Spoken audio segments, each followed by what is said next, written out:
በኢትዮጵያ አንዳንድ ሰዎች እስከ 3000 ብር የሚሸጡትን የጀመናይ ኮርስ እኔ ሙሉ ለሙሉ በነፃ ሰጣችኋለሁ። ከዜሮ ጀምረን እስከ አድቫንስ ድረስ እንሄዳለን። ጀመናይ ምንድነው ከሚለው አንስተን ጀመናይን እንዴት እንደ ባለሙያ እንጠቀማለን እስከሚለው በስፋት እንመለከታለን። በዚህ ቪዲዮ ጀመናይ ምንድነው እናም ለምን አስፈላጊ ሆነ፣ ጀመናይ እንዴት መክፈትና መጠቀም እንችላለን፣ ፕሮምፕት በትክክል እንዴት መጻፍ እንደሚቻል ከቤዚክ እስከ አድቫንስድ እንማራለን። ለተማሪዎች፣ ለሰራተኞች፣ ለቢዝነስ ሰዎች፣ ለዩቲዩበሮች እንዲሁም ለዲቨሎፐሮች እንዴት እንደምንጠቀም አንድ ባንድ አሳያችኋለሁ። ጀምስ ኤፒአይ፣ ጉግል ወርክስፔስ ኢንተግሬሽን ሁሉንም በዚህ ቪዲዮ እንሸፍናለን። እንዲሁም በመጨረሻ ላይ በጀመናይ እንዴት ገንዘቦችን መስራት እንደምንችልም አሳያችኋለሁ። ስለዚህ ከናንተ የሚጠበቀው ቪዲዮን እስከ መጨረሻው መመልከት ብቻ ነው። ምክንያቱም መጨረሻ ላይ እጅግ በጣም አስገራሚ ማንም ያልነገራችሁን ቲፕ ነግራችኋለሁ። እስከ ቪዲዮ ፍጻሜ ድረስ አብራችሁን ቆዩ። በቅድሚያ ጀመናይ ምንድነው ከሚለው እነሳለን። ጀመናይ ማለት የጉግል ኤአይ አሲስታንት ነው። ቀድሞ ጉግል ባር ነበር የሚባለው፣ አሁን ላይ ግን ጉግል ጀመናይ ተብሎ ስሙ ተቀይሯል። ብዙዎቻችሁ እንደምታውቁት ጉግል እጅግ በጣም ግዙፍ ዓለማችን ላይ የሚታወቅ የቴክኖሎጂ ኩባንያ ነው። ጀመናይ ደግሞ ይህ ኩባንያ የሰራው የኤአይ ቻት ቦት ነው። ስለ ኤአይ ደግሞ በሌላ ቪዲዮ እንመለሳለን። ኤአይ ምንድነው የሚለውን እያንዳንዱ ነገር አብራራላችኋለሁ። ለዛሬው ግን ስለ ጀመናይ ብቻ ነው የምናወራው። እሺ አሁን ከጀመናይ ጋር ምን ማድረግ እንችላለን ወይም ደግሞ ጀመናይ ምን አይነት አገልግሎቶችን ይሰጠናል የሚለውን አጠር አድርጌ አብራራላችኋለሁ። የመጀመሪያው ጥያቄዎችን መጠየቅ ነው። ማንኛውንም ጥያቄ መጠየቅ ትችላላችሁ። ነገር ግን መጠየቅ የሌለባችሁም ጥያቄዎች አሉ። እነሱንም በሌላ ቪዲዮዎች እንመለስበታለን። ሁለተኛው ጽሁፍ ማጻፍ፣ ኢሜል፣ ብሎግ፣ ሲቪ፣ የተለያዩ አይነት ስክሪፕቶችን የምትፈልጉትን አይነት ነገር ማጻፍ ትችላላችሁ። ሶስተኛው የትርጉም አገልግሎት ነው። ከአማርኛ ወደ እንግሊዘኛ እናም ደግሞ ከእንግሊዘኛም ወደ አማርኛ የምትፈልጉትን አይነት ቋንቋዎችንም ማስተርጎም ትችላላችሁ። አራተኛው ኮድ ማጻፍ ነው። ፕሮግራሚንግ ኮዶችን ማጻፍ ትችላላችሁ። አምስተኛው ምስል መስራት ነው። ኢሜጅ ጄኔሬሽን ማለት ነው። በጣም ብዙዎቹ ይሄንን ያውቁታል። ስድስተኛው ምስል ማንበብ ነው። ፎቶ አፕሎድ ብታደርጉ የትኛውንም አይነት ፎቶ አፕሎድ አድርጋችሁ ምን እንደሆነ ያስረዳችኋል። ሰባተኛው ፒዲኤፍ ማጠቃለል ነው። ይህም ፋይሎችን አፕሎድ አድርጋችሁ ያንን ፋይል በቀላሉ ያነብላችኋል። እንዲሁም ደግሞ እዛ ፋይል ውስጥ ያሉትን ነገሮች ያስረዳችኋል። ስምንተኛው ቢዝነስ አይዲያዎችን ማዘጋጀት ነው። የምትፈልጉትን አይነት ቢዝነስ አይዲያ ጠይቃችሁት ያንንም እንዲያዘጋጅላችሁ ማድረግ ትችላላችሁ። ዘጠነኛው ስተዲ ፕላን ማዘጋጀት ነው። አስረኛና የመጨረሻው ደግሞ ዩቲዩብ ቪዲዮዎችን ማጠቃለል። እነዚህን 10ሩን ነገሮች በዚህ ቪዲዮ እንመለከታለን ማለት ነው። እያንዳንዱን ነገር እንዴት እንደምትጠቀሙና ምን አይነት አገልግሎቶችንም እንደሚሰጣችሁ አብረን እናያለን። አሁን ደግሞ ጀመናይ ከሌሎቹ የኤአይ ቦቶች ወይም ደግሞ ከነ ቻት ጂፒቲ ምን ይለያል የሚለውን ነግራችኋለሁ። በቅድሚያ እንደሚታወቀው ኩባንያዎቹ የተለያዩ ናቸው። ጀመናይን የሰራው ጉግል ነው ቅድም እንደነገርኳችሁ።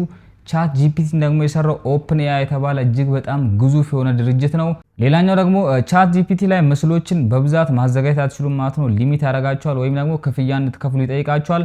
ነገር ግን ጀመናይ ላይ ብዙ ምስሎችን ማዘጋጀት ትችላላችሁ። ከዚህ የሚያስጠላው ነገር ምንድነው ካላችሁኝ ወተርማርኮች አሉበት እዛ ምስል ላይ። ነገር ግን እዚህ ጋር ያዘጋጃችሁትን ምስሎች በቀላሉ ሌሎች ዌብሳይቶች ላይ በመሄድ ወተርማርኮቹን ማጥፋት ትችላላችሁ። ሌላኛው እጅግ በጣም አስገራሚና ከሌሎች ኤአይ ቻት ቦቶች ለየት የሚያደርገው ምንድነው ካላችሁኝ የጉግል ኢንተግሬሽን ወይም ደግሞ የጉግል ወርክስፔስ ኢንተግሬሽን ነው።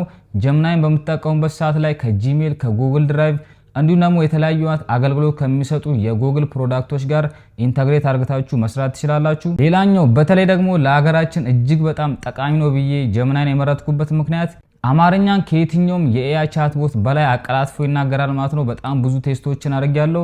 ነገር ግን እንደ ጀመናይ አማርኛን በትክክል የሚናገርና በትክክል የሚያስረዳ ኤአይ ቦት እስካሁን አልመጣም። ከፈለጋችሁም በአማርኛ በቀላሉ ማናገር ትችላላችሁ ማለት ነው። የምትፈልጉትን ጥያቄዎች በድምጻችሁ በመጠየቅ እሱም በአማርኛ የተለያዩ ጥያቄዎችን ይመልስላችኋል። ይህም ከሌሎቹ ቻት ቦቶች ለየት ያደርገዋል። አሁን ደግሞ የጀመናይ ሞዴሎች እንመለከታለን። ከዚህ በፊት 2.5 ነበረ፣ አሁን ግን 3 ላይ ደርሷል ማለት ነው። ጉግል ጀመናይ 3 በቅርቡ ነው የተለቀቀው። አሁን የምንጠቀመው 3 ነው ማለት ነው። ስለ 3 ነግራችኋለሁ። ፋስት የሚባለው ሞዴል በጀመናይ 3 ፍላሽ የሚሰራ ሲሆን ለማንኛውም ጥያቄ ቅጽበታዊና ፈጣን ምላሽ ለመስጠት የተዘጋጀ ነው። ለዕለት ተዕለት ውይይቶች እጅግ በጣም ተመራጩ የኛው ነው። ምክንያቱም በነፃ ነው የሚሰራው። እንዲሁም ደግሞ እጅግ በጣም ፈጣን ምላሾችን ይሰጣችኋል። ሁለተኛው ደግሞ ቲንኪንግ ይባላል ማለት ነው። ይህም አሳቢ የምንለው በአማርኛ በጀመናይ 3 ፍላሽ ሪዝኒንግ የሚሰራ ሲሆን መልስ ከመስጠቱ በፊት የማሰብ ሂደትን ወይም ደግሞ ቲንኪንግን ያካሂዳል። ለሎጂክ፣ ለሂሳብና ለውስብስብ ስልቶች የተመረጠ ነው የኛው ሞዴል። ሶስተኛው ደግሞ ፕሮ የሚባለው ሞዴል ነው። ይህም በጀመናይ 3.1 ፕሮ የሚሰራ ሲሆን እጅግ የላቀ እውቀት፣ ጥልቅ ትንተናና ሰፊ መረጃዎችን እንደ ረጅም ፋይሎችና ኮዲንግ የማስተናገድ አቅም ያለው ነው። ይሄኛው ሞዴል በክፍያ ነው የሚሰራው፣ ነገር ግን በቀን ውስጥ የተወሰነ በነፃ መጠቀም ትችላላችሁ። ከዛ በኋላ ሊሚት ሰጣችኋል። ጀመናይ 2.5 ፕሮ እና ጀመናይ 2.5 ፍላሽ ቀደም ያሉ ስሪቶች ናቸው። ቅድም እንደነገርኳችሁ እነዚህን አሁን ላይ ማግኘት አንችልም፣ ምክንያቱም አፕዴት አድርጎታል። ሁሉም አፕሊኬሽን ላይ ጀመናይ 3 ሞዴሎችን ነው የምንጠቀመው። አሁን ደግሞ የትኛውን መቼ እንጠቀም የሚለውን ነግራችኋለሁ። ፋስት የሚለው ወይም ደግሞ መጀመሪያ ላይ የሚቀመጥላችሁ ለፈጣን ጥያቄዎች፣ ለሐሳብ ማመንጫ ወይም ደግሞ ብሬንስቶርሚንግ እና ለቀላል ጽሁፍ ስራዎች በቀላሉ እነዚህ መጠቀም ትችላላችሁ። ሁለተኛ ላይ ያለው ቲንኪንግ ደግሞ ደረጃ በደረጃ ወይም ስቴፕ ባይ ስቴፕ ትንተና ለሚፈልጉ ጥያቄዎች፣ ለስህተት ማረሚያና ለስትራቴጂክ እቅዶች መጠቀም ትችላላችሁ። ሶስተኛው ፕሮ ደግሞ ለከባድ ምርምር ወይም ደግሞ ለከባድ የሪሰርች ስራዎች መጠቀም ትችላላችሁ። እንዲሁም ደግሞ የተለያዩ አይነት ኮምፕሌክስ የሆኑ ኮዶችን የተለያዩ ትላልቅ ዌብሳይቶችን ቢውልድ ለማድረግ ይሄንን ሞዴል ነው የምትጠቀሙት። እንዲሁም ደግሞ እጅግ በጣም ከፍተኛ ጥራት ላላቸው ስራዎች የምትፈልጉ ከሆነ ፕሮ ሞዴሉን መጠቀም ይኖርባችኋል። ስለዚህ ይህን ያህል ካብራራውላችሁ ጀመናይን እንዴት እንጠቀም የሚለውን ነግራችኋለሁ። በስልካችሁም በኮምፒውተራችሁ መጠቀም ትችላላችሁ። አሁን ስቴፕ ባይ ስቴፕ እያንዳንዱ ነገር ነግራችኋለሁ። ጀመናይ ለመጠቀም ጉግል አካውንት ያስፈልጋችኋል። ጂሜል ካላችሁ ያ ራሱ ጉግል አካውንት ነው። ጂሜል ከሌላችሁ ደግሞ accounts.google.com ብላችሁ ሰርች ታደርጉና እዛ ላይ አዲስ አካውንት ትፈጥራላችሁ። ሁለተኛው ስቴፕ ደግሞ ጀመናይን መክፈት ነው። ይሄኛውም ሁለት አይነት መንገዶች አሉት እንደነገርኳችሁ። የመጀመሪያው በዌብሳይት ነው። ሁለተኛው ደግሞ በአፕሊኬሽን ስልካችሁ ላይ የሚሰራ ነው። በዌብሳይት መጠቀም ከፈለጋችሁ gemini.google.com ብላችሁ ሰርች ታደርጋላችሁ። ከዛም ጉግል አካውንታችሁን ካስገባችሁ በኋላ በቀጥታ መጠቀም ትችላላችሁ። ሁለተኛው ደግሞ ስልካችሁ ላይ ፕሌይ ስቶር ወይም ደግሞ አፕ ስቶር ላይ ትሄዱና ጀመናይ ብላችሁ ሰርች ታደርጋላችሁ። በቀጥታ ይህንን አፕሊኬሽን ዳውንሎድ አድርጋችሁ መጠቀም ትችላላችሁ። አሁን ደግሞ የጀመናይን አፕሊኬሽን ከከፈትን በኋላ ምን አይነት ኢንተርፌስ አለው የሚለውን እያንዳንዱ ነገር ነግራችኋለሁ። ልክ ጀመናይን ስትከፍቱት ይህን የመሰለ ዩዘር ኢንተርፌስ ያሳያችኋል። እንደምታዩት ስማችሁን ይጽፍና ሃይ ብሎ ያስቀምጥላችኋል ማለት ነው። ዌር ሹድ ዊ ስታርት ይላል። ከዛም አስክ ጀመናይ ይላል። እንደምታዩት ትልቅ ቦክስ ላይ አስክ ጀመናይ የሚል አለ። ይህም የቴክስት ቦክስ ይባላል። እዚህ ላይ የምትፈልጉትን አይነት ጥያቄዎች ወይም ደግሞ የምትፈልጉትን አይነት ፕሮምፕቶች ጽፋችሁ እሱም ደግሞ ያ ነገር እንዲሰራላችሁ የምታደርጉበት ቦታ ነው። ከዛም ደግሞ የፕላስ ምልክቱን በምትጫኑበት እንደምታዩት አፕሎድ ፋይል አለ። የተለያዩ አይነት ፋይሎችን የምታስገቡበት። ከታች ደግሞ አድ ፍሮም ድራይቭ ይላል። ቀደም እንደነገርኳችሁ ጀመናይ ከጉግል ኢኮሲስተም ጋር ስለሚሰራ የተለያዩ አይነት የጉግል ድራይቫችሁን እዚህ ጋር በቀላሉ ማስገባት ትችላላችሁ። እንዲሁም ደግሞ ፎቶስ የሚልም አማራጭ አለ። ጉግል ፎቶስ ማለት ነው። ከዛ ላይም ማስገባት ትችላላችሁ።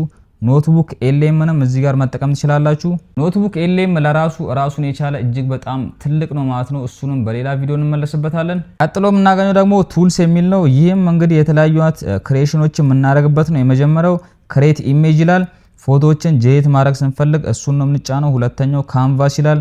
የተለያዩ አይነት ኮዶችን ለመስራት ከፈለጋችሁ ካንቫስ ትጠቀማላችሁ። ዲፕ ሪሰርች የሚለው ደግሞ እጅግ በጣም ጥልቅ የሆነ ትንተና የምትፈልጉ ከሆነ እንዲሁም የተለያዩ አይነት ሪሰርቾችን መስራት ከፈለጋችሁ ዲፕ ሪሰርችን ትጠቀማላችሁ። ሌላኛው ክሬት ሚውዚክ የሚል ነው። ይሄኛው አዲስ ነው የመጣው። ይህንንም በመጠቀም በቀላሉ የተለያዩ አይነት ሙዚቃዎችን መስራት ትችላላችሁ። እሱንም በሌላ ቪዲዮ እንመለስበታለን። በቀኝ በኩል ደግሞ ቅድም እንደነገርኳችሁ የተለያዩ አይነት ሞዴሎችን የምትመርጡበት ነው። እንደምታዩት ጀመናይ 3 ይላል።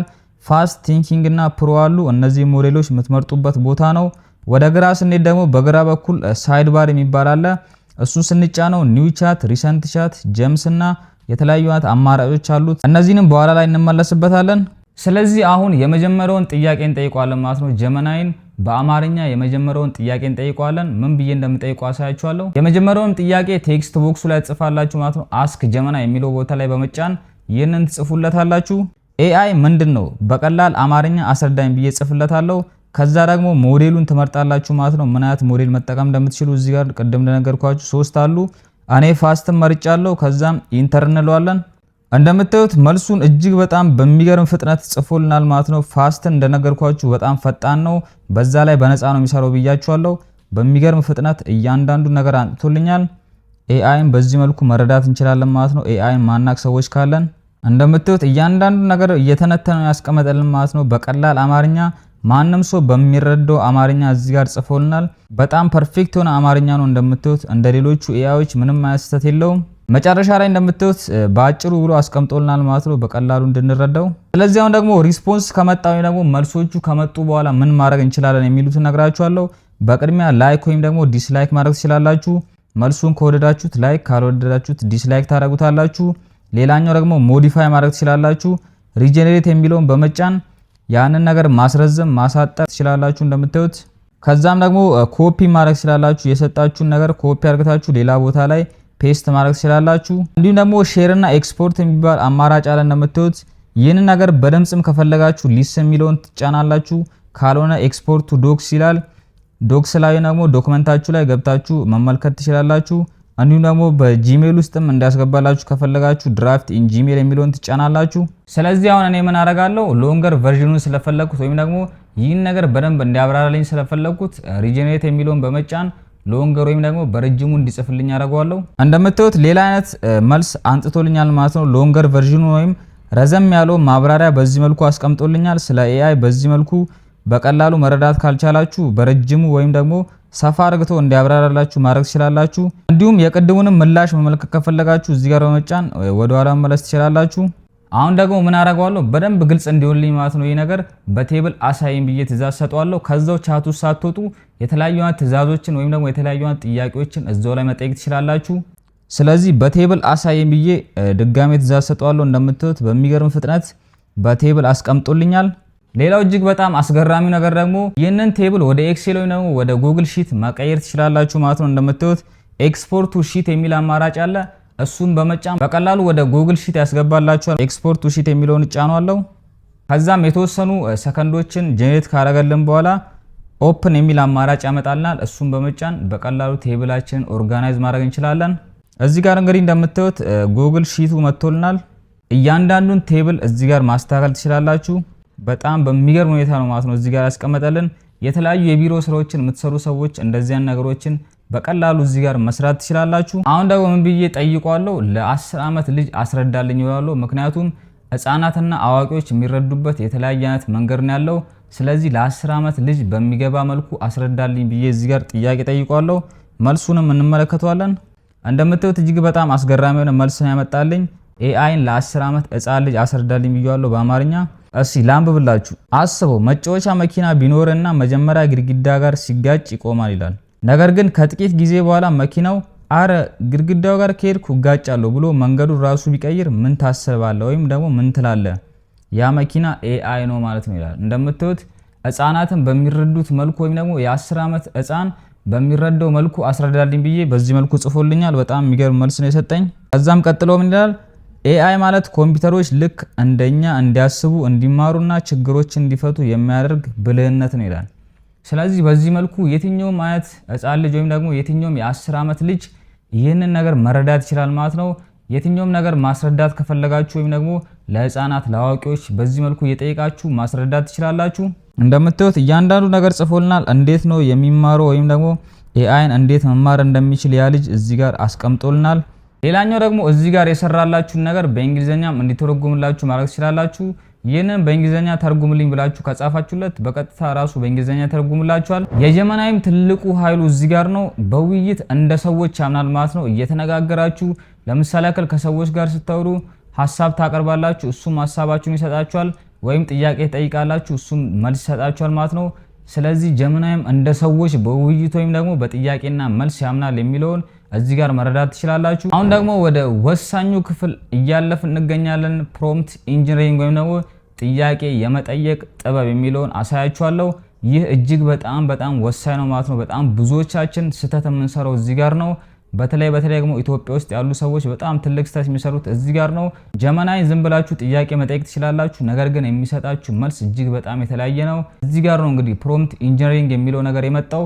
አሁን ላይ ፕሮምፕት ኢንጂነሪንግ እንደ አንድ ኮርስ ወይም እንደ አንድ ፊልድ ተቆጥሮ ዓለማችን ላይ በጣም ብዙ ሰዎች ይህንን ነገር እየተማሩ ይገኛሉ። ምክንያቱም እጅግ በጣም ዋናው ነገር እዛ ጋር ነው። ኤአይን በደንብ መረዳት የምትፈልጉ ከሆነ ፕሮምፕት ኢንጂነሪንግን በደንብ ማወቅ ይኖርባችኋል። ስለዚህ ከቀላሉ እነሳለን ማለት ነው። ፕሮምፕት የሚለው ቃል ራሱ ምንድነው የሚለውን ነግራችኋለሁ። ፕሮምፕት ማለት በአጭሩ ለኤአይ የምትሰጡት ትዕዛዝ ወይም ደግሞ ለኤአይ የምትሰጡት ጥያቄ ማለት ነው። በጣም ብዙ ጊዜ አይታችሁ ከሆነ ኤአይ ምንም አይነት ጥሩ መልስ አይሰጥም ብሎ ብዙ ሰዎች ሲናገሩ ሰምታችሁ ሊሆን ይችላል። ነገር ግን ስህተቱ የሚመጣው የነሱ የአጠያየቅ መንገድ ነው እንጂ ከኤአይ አይደለም ማለት ነው። በምን አይነት መልኩ መጠየቅ ትችላላችሁ የሚለውንም አሁን አሳያችኋለሁ። ስለዚህ በምሳሌ እንመልከት። ከመጥፎ ጥያቄ እነሳ። በቀጥታ ወደ ጀመናይ ገብተን ኒው ቻት እንፈጥራለን። ከዛም ሲቪ ጻፍልኝ ብዬ ቀጥታ አዟለሁ። ይህ እጅግ በጣም አስጠልዮ ነው መጥፎ ጥያቄ ነው ማለት ነው ለጀመናይ። መልሱንም እንዴት እንደሚሰጠን አብረን እናያለን። እንደምታዩት ሲቪ ጻፍልኝ ስለው መልሶቹን አንጥቶልኛል። ነገር ግን የሰጠኝ ነገር እጅግ በጣም የሚያስጠላኝ ደግሞ ለመስራት የሚያስቸግር ነው ማለት ነው። እያንዳንዱ ነገር ይጠይቃቸዋል። ስማችሁ ምንድነው? የስራ ምድብ፣ የድርጅቱ ስም፣ ሁሉንም ነገር ማወቅ ይፈልጋል ማለት ነው። ምክንያቱም እኛ በቂ መረጃ አልሰጠነውም። ዝም ብለን ሲቪ ጻፍልኝ ያልነው። ስለዚህ እሱ እያንዳንዱ ነገር ማወቅ ስለሚፈልግ ጥያቄዎችን ይጠይቀኛል። አሁን ደግሞ ጥሩ ፕሮምፕት ወይም ጥሩ ትዕዛዝ የሚለውን እንዴት እንደምንጽፍ አሳያችኋለሁ። አሁንም ኒው ቻት ላይ ነው የምንገባው። ለከስተመር ሰርቪስ ስራ ፕሮፌሽናል ሲቪ ጻፍልኝ ይለዋለሁ። ይህም በቂ አይደለም። ቀጥዬም እንግዲህ 2 ዓመት ልምድ አለኝ፣ እንግሊሽና አማርኛ እችላለሁ፣ ኮምፒውተር ስኪል አለኝ፣ ቡሌት ፖይንት ተጠቀም ብዬ ዝርዝር አድርጌ እያንዳንዱ ነገር ነግረዋለሁ። ይህም በቂ አይደለም፣ ግን ከቅድሙ እጅግ በጣም የተሻለ ነው። መልሱ ምን እንደሚሆን አሳያችኋለሁ። እንደምታዩት መልሶቹን አንጥቶልኛል። የተወሰኑ ጥያቄዎችን የጠየቀኝ እንደ ቅድሙ ሙሉ ለሙሉ ጥያቄ አላበዛም። የተወሰኑ ጥያቄዎችን ወይም እኔ ያላዘዝኩትን ነገሮች ጥያቄ እዚህ ጋር አንጥቶልኛል። ደግሞ ወርቃማ የፕሮምፕት ፎርሙላዎችን ነግራችኋለሁ። RTCF ይባላል ማለት ነው። አር ማለት ሮል ወይም ደግሞ ሚና ነው። ኤአዩ ምን ሆኖ እንዲሰራ ትፈልጋላችሁ የሚለውን እዚህ ጋር ማስገባት ይኖርባችኋል። እናንተ የትኛውን ማለት ፕሮምፕት ወይም ደግሞ የትኛውን ማለት ትዕዛዝ በምትጽፉበት ሰዓት ላይ አር የሚለው ሮል ነው ወይም ደግሞ ሚናውን በቅድሚያ መጻፍ ይኖርባችኋል። ያ እንዴት ሆኖ እንዲያስተናግዳችሁ ወይም እንዴት ሆኖ መልሶች እንዲሰጣችሁ እንደምትፈልጉ ትጽፉለታላችሁ። ለምሳሌ እንደ ማርኬተር ኤክስፐርት ሁን፣ እንደ አስተማሪ ሁን፣ እንደ ዩቲዩበር ሁን፣ በቃ የምትፈልጉትን አይነት ነገር እዛ ጋር ትጽፋላችሁ። ቲ ደግሞ ታስክ ነው ወይም ደግሞ ተግባር ነው። ምን ይስራ የሚለውን ይወስልናል። እሺ ሮሉን ከሰጣችሁት ወይ ደግሞ ሚናውን ከሰጣችሁት በኋላ ቲ የሚለው ደግሞ ታስክ ወይም ደግሞ ተግባሩ ነው። ምን አይነት ተግባር እንዲሰራላችሁ ትፈልጋላችሁ የሚለውን ጽፋላችሁ። ለምሳሌ ብሎግ ፖስት ጻፍልኝ ከሆነ አንተ ፕሮፌሽናል ብሎግ ፖስት ጸሐፊ ነህ ብላችሁ ቅድሚያ ሚናውን ትሰጣላችሁ። በመቀጠል የምትፈልጉትን አይነት ነገር ጽፋላችሁ። ለምሳሌ ብሎግ ፖስት ጻፍልኝ ብላችሁ ማዘዝ ትችላላችሁ። ሶስተኛው ሲ ነው። ይህም ኮንቴክስት ወደ አማርኛ ስናመጣው አውደ ንባብ የሚለውን ትርጉም ይዝናል። ኮንቴክስቱ ደግሞ ተጨማሪ መረጃዎችን ነው የምትሰጡት ማለት ነው። ስለ ብሎግ ፖስት ጻፍልኝ ብላችሁ ምን አይነት ብሎግ ፖስት ብሎ ይጠይቃችሁ ይችላል። ስለዚህ ከብሎግ ፖስቱ ጋር ተጨማሪ መረጃዎች ትሰጡታላችሁ። ለምሳሌ ያክል የኢትዮጵያ የነዳጅ ነባራዊ ሁኔታ ብሎግ ፖስት ብላችሁ መረጃ ሰጡታላችሁ ማለት ነው። አስቀጥላችሁ ወይም ኮንቴክስት መስጠት ይኖርባችኋል። መጨረሻ ላይ ያለው ደግሞ ኤፍ ነው። ይህም ፎርማት ማለት ነው። ፎርማት የምንለው ደግሞ እንዴት እንዲያቀርብላችሁ ትፈልጋላችሁ ወይም እንዴት ያቀርበው የሚለውን መልስ የምትሰጡበት ነው። ለምሳሌ ያክል በቴብል ነው፣ በቡሌት ፖይንት ነው። እነዚህ ነገሮች ዝርዝራችሁ መስጠት ይኖርባችኋል። እነዚህን በትክክል እያንዳንዱ ነገር የምትተገብሩ ከሆነ ፐርፌክት የሆነ መልሶችን ይሰጣችኋል። RCTF የሚለውን በትክክል መተግበር ይኖርባችኋል። ይህ የፕሮፌሽናል ፕሮምፕቲንግ ፎርሙላ ነው። እሺ አሁን እነዚህ ነገሮች አንድ ላይ አድርገን ሙሉ ፕሮምፕት ምሳሌ እንሰጠዋለን። አንተ ልምድ ያለ ሶሻል ሚዲያ ማርኬተር ነህ። ይሄኛው ሮል ነው ማለት ነው። ቅድም አር ያልነው። ከዛ ማስቀጥዬ ለኢትዮጵያን ኮፊ ብራንድ ኢንስታግራም ኮንተንት ካላንደር ስራልኝ ይለዋለሁ። ይህም ቲ የምንለው ወይም ደግሞ ታስክ ነው። ቀጥሎም ለአንድ ወር ይሁን ለእያንዳንዱ ቀን ፖስት አይዲያ ካፕሽን ሃሽታግ ይካተትለዋለሁ ወይም ደግሞ አካትለዋለሁ። ይህ ደግሞ ኤፍ የምንለው ወይም ደግሞ ፎርማት ነው። መጨረሻ ላይ ደግሞ የሚቀር ምንድነው? ኮንቴክስት ወይም ደግሞ ሲ። ቋንቋው ኢንጌጂንግ እና ወጣቶችን የሚስብ ይሁን። ብራንድን ፕሪሚየም ኢትዮጵያን ኮፊ ለውጭ ሀገር ገበያ ነው። ስለዚህ እዚህ ጋር ኮንቴክስቱን ሰጠነው ማለት ነው። እነዚህን 4 ነገሮች አንድ ላይ አካተን እንደምታዩት ሙሉ እጅግ በጣም ፕሮፌሽናል የሆነ ፕሮምፕት ሰጥተናል። መልሱ ምን እንደሚሆን አብረን ያለን። እንደምታዩት አገባቡ ራሱ እጅግ በጣም ይለያል። እንኳን ደህና መጣ ብሎ ነው ያስቀመጠልኝ። ከዚህ በፊት ስጠይቆ ግን እንደዚህ አይነት ነገሮችን አላመጣልኝም። አንዳንዷን ነገር ፐርፌክት አድርጎ ነው የሚያዘጋጅልኝ። እንደምታዩት የአንድ ወር ኢንስታግራም ኮንተንት ካላንደር ብሎ እያንዳንዱን ሳምንት በዚህ መልኩ በቴብል አስቀምጦልኛል። ካፕሽኖቹን፣ ሃሽታጎቹን፣ የአይዲያዎችን ዝርዝርም እዚህ ጋር እያንዳንዱ ነገር አስቀምጦልኛል። ምን አይነት ታይፖችንም መጠቀም እንደምችል እዚህ ጋር አስቀምጧል እንደምታዩት። ከዛም ቀደም እንደነገርኳችሁ ወይም በቀላሉ ኤክስፖርት ቱ ሺት ብላችሁ ወደ ጉግል ሺታችሁ ማስገባት ትችላላችሁ። ካልሆነም ደግሞ ኮፒ አርግታችሁ ማስቀመጥ ትችላላችሁ ማለት ነው ሌላ ቦታ ላይ። ነገር ግን ጉግል ሺቱ ተመራጭ ነው። ቀጥሎም እንደምታዩት ሳምንት 2 ወይም ደግሞ የሁለተኛውን ሳምንት እዚህ ጋር አስቀምጦልኛል ከነቀናቸው ማለት ነው። እያንዳንዱ ነገር ፐርፌክትሊ ነው ያመጣልኝ። እዚህ ጋር ነው እንግዲህ ፕሮምፕቲንግ እጅግ በጣም ትልቅ ልዩነት የሚፈጥረው። ቀደም እንዳያችሁት የተለያዩ አይነት ቀላል ጥያቄዎችን ስጠይቅ የመለሰልኝም መልስ አይታችሁታል። ነገር ግን ፐርፌክት የሆነ ፕሮምፕቲንግ ወይም ደግሞ እያንዳንዱን ነገር ስራውን ዘርዝሬ በምሰጥበት ሰዓት ላይ ይህን የመሰለ ፕሮፌሽናል የሆነ ስራ አዘጋጅቶልኛል ወይም ኮንተንት ካላንደር ሰርቶልኛል። መጨረሻ ላይ እንደምታዩት ፕሮ ቲፕ ወይም ደግሞ ለስኬት የሚረዱ ተጨማሪ ምክሮችን ሳይቀር ነው እዚህ ጋር ያስቀመጠልኝ። ስለዚህ ጀመናይን ወይም ደግሞ የትኛውንም የኤአይ ቻትቦት በምትጠቀሙበት ሰዓት ላይ ጥርት ያለ ፕሮምፕቲንግ ወይም ደግሞ ጥርት ያለ ትዕዛዝ፣ ጥርት ያለ ጥያቄዎችን በዚህ መልኩ መጠየቅ ትችላላችሁ። መጨረሻ ላይ እንደምታዩት ይህንን ካላንደር ወደ ተግባር ለመቀየር በየትኛው ቀን ኮንተንት መጀመር ትፈልጋል ይላል። ቀኖቹን ያስመርጠኛል። ለምሳሌ ለሳምንት አንድ የሚሆን ሁክ ሰውን የሚስቡ አርዕስቶች ሁኩንም እዚህ ጋር እየተረጎመልኝ ነው ማለት ነው። እንድጽፍልህ ትፈልጋለህ ወይ ብሎ ይጠይቀኛል። እኔ የምፈልግ ከሆነ አውላለሁ፣ ካልፈለኩ ደግሞ ሌላ ትእዛዝ ሰጠዋለሁ። አሁን ደግሞ ወደ አድቫንስድ ፕሮምፕቲንግ ቴክኒኮች እናልፋለን ማለት ነው። ምን አይነት ቴክኒኮችን መጠቀም እንችላለን የሚለውን አሁን አሳያችኋለሁ። በቅድሚያ አንድ አጭር ጽሁፍ ሰጠዋለሁ ወይም ደግሞ የተበላሸ ፕሮምፕት ቅድም እንዳለው ሰጠዋለሁ። ይህም የሚሆነው ለኤአይ ቻናል 10 ቪዲዮ አይዲያ አስጠኝሏለሁ። ይህ እንግዲህ በጣም ሰነፍ የሆነ ሰው የሚጽፈው አይነት ጥያቄ ነው። ነገር ግን እንዴት ወደ አድቫንስድ ቴክኒክ እንደምንቀይሩ አሳያችኋለሁ። ይህም እንግዲህ በእንግሊዘኛው ቼን ፕሮምፕቲንግ ይባላል። መልሱን ሰጥቶኛል። እንደምታዩት 10ሩን አስቀምጦልኛል። ስለዚህ ቼን ፕሮምፕቲንግ ስለሆነ ደረጃ በደረጃ ነው ማለት ነው የምንጠይቀው። እንደነገርኳችሁ ቼን ፕሮምፕቲንግ ላይ ደረጃ በደረጃ ነው ጥያቄ የምንጠይቀው ብያችኋለሁ። አሁን ቀጥሎ የምንሰጠዋለሁ ከነዚህ ከ10 ውስጥ ማለት ነው። ከዚህ ውስጥ ቫይራል የሚሆኑ 3 ቪዲዮዎችን ወይ ደግሞ 3 አይዲያዎችን ምረጥልኝ ይለዋለሁ። እሱም ቫይራል ይሆናሉ ብሎ የሚያስባቸውን 3 አይዲያዎች ይመርጥልኛል። እንደምታዩት በዚህ መልኩ አንጥቶታል። ከዛም ከነዚህ ውስጥ የተመቸኝን መርጣለሁ። እንደምታዩት የመጀመሪያው ተመችቶኛል ማለት ነው። በመጀመሪያው ርዕስ ላይ አውትላይን ስራልኝ ይለዋለሁ። እሱም እንግዲህ መልሱን ቀጥሎ እንደምታዩት ያመጣልኛል። እያንዳንዱ ነገር እንደምታዩት አንድ ባንድ አጥቶልኛል ማለት ነው አውትላይኑን። ከዛን ቀጥዬ ምን እለዋለሁ ይህንን አውትላይን ወደ ሙሉ ስክሪፕት ቀይርልኝ እለዋለሁ።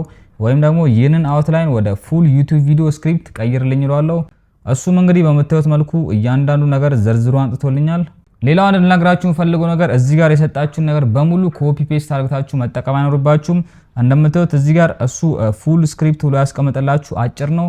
ስለዚህ እናንተ የራሳችሁን ነገር መጨመር ይኖርባችኋል ማለት ነው። ክሬቲቪቲያችሁን እዚህ ጋር ማሳየት ይኖርባችኋል። ኮፒ ፔስት በፍጹም መጠቀም አይኖርባችሁም። በተለይ ዩቲዩብ ላይ በምትመጡበት ሰዓት ላይ ኢንኦቴንቲክ ኮንተንት የሚል ነገር አለ። በዛ ቻናላችሁ ሊዘጋ ስለሚችል በቀላሉ እዚህ ጋር የሚሰጣችሁን ነገር እናንተ አይዲያውን አዳብራችሁት ለተመልካች ማቅረብ ይኖርባችኋል። ከዛም አሁን ይህን ስክሪፕት አይቸው ካልወደድኩት ወይም ደግሞ በጣም ካልማረከኝ ሁኩ ካልተመቸኝ ሜክ ደ ሁክ ሞር አትራክቲቭ ብሏለሁ። በነገራችን ላይ በአማርኛ የጠየቃችሁት እንግሊዘኛ ማስገባት ትችላላችሁ። እሱ ምንም አይነት ነገር ለውጥ ሳያደርግ በዚህ መልኩ ያመጣላችኋል። መግቢያውን ወይም ደግሞ ሁኩን እጅግ በጣም አትራክቲቭ ወይም ሳቢ አድርጎ ብዬ ነው የጠየኩት። እንደምታዩት ብዙ አይነት አማራጮችን ያመጣልኛል። ከዚህ ውስጥ መርጬ የምፈልገውን እጠቀማለሁ። አድቫንስድ ፕሮምፕቲንግ ቴክኒኮች ውስጥ አንዱን ተጠቅመናል ማለት ነው። ይህም ቼን ፕሮምፕቲንግ ይባላል። ሌሎቹን ደግሞ አጠር አድርጌ እነግራችኋለሁ።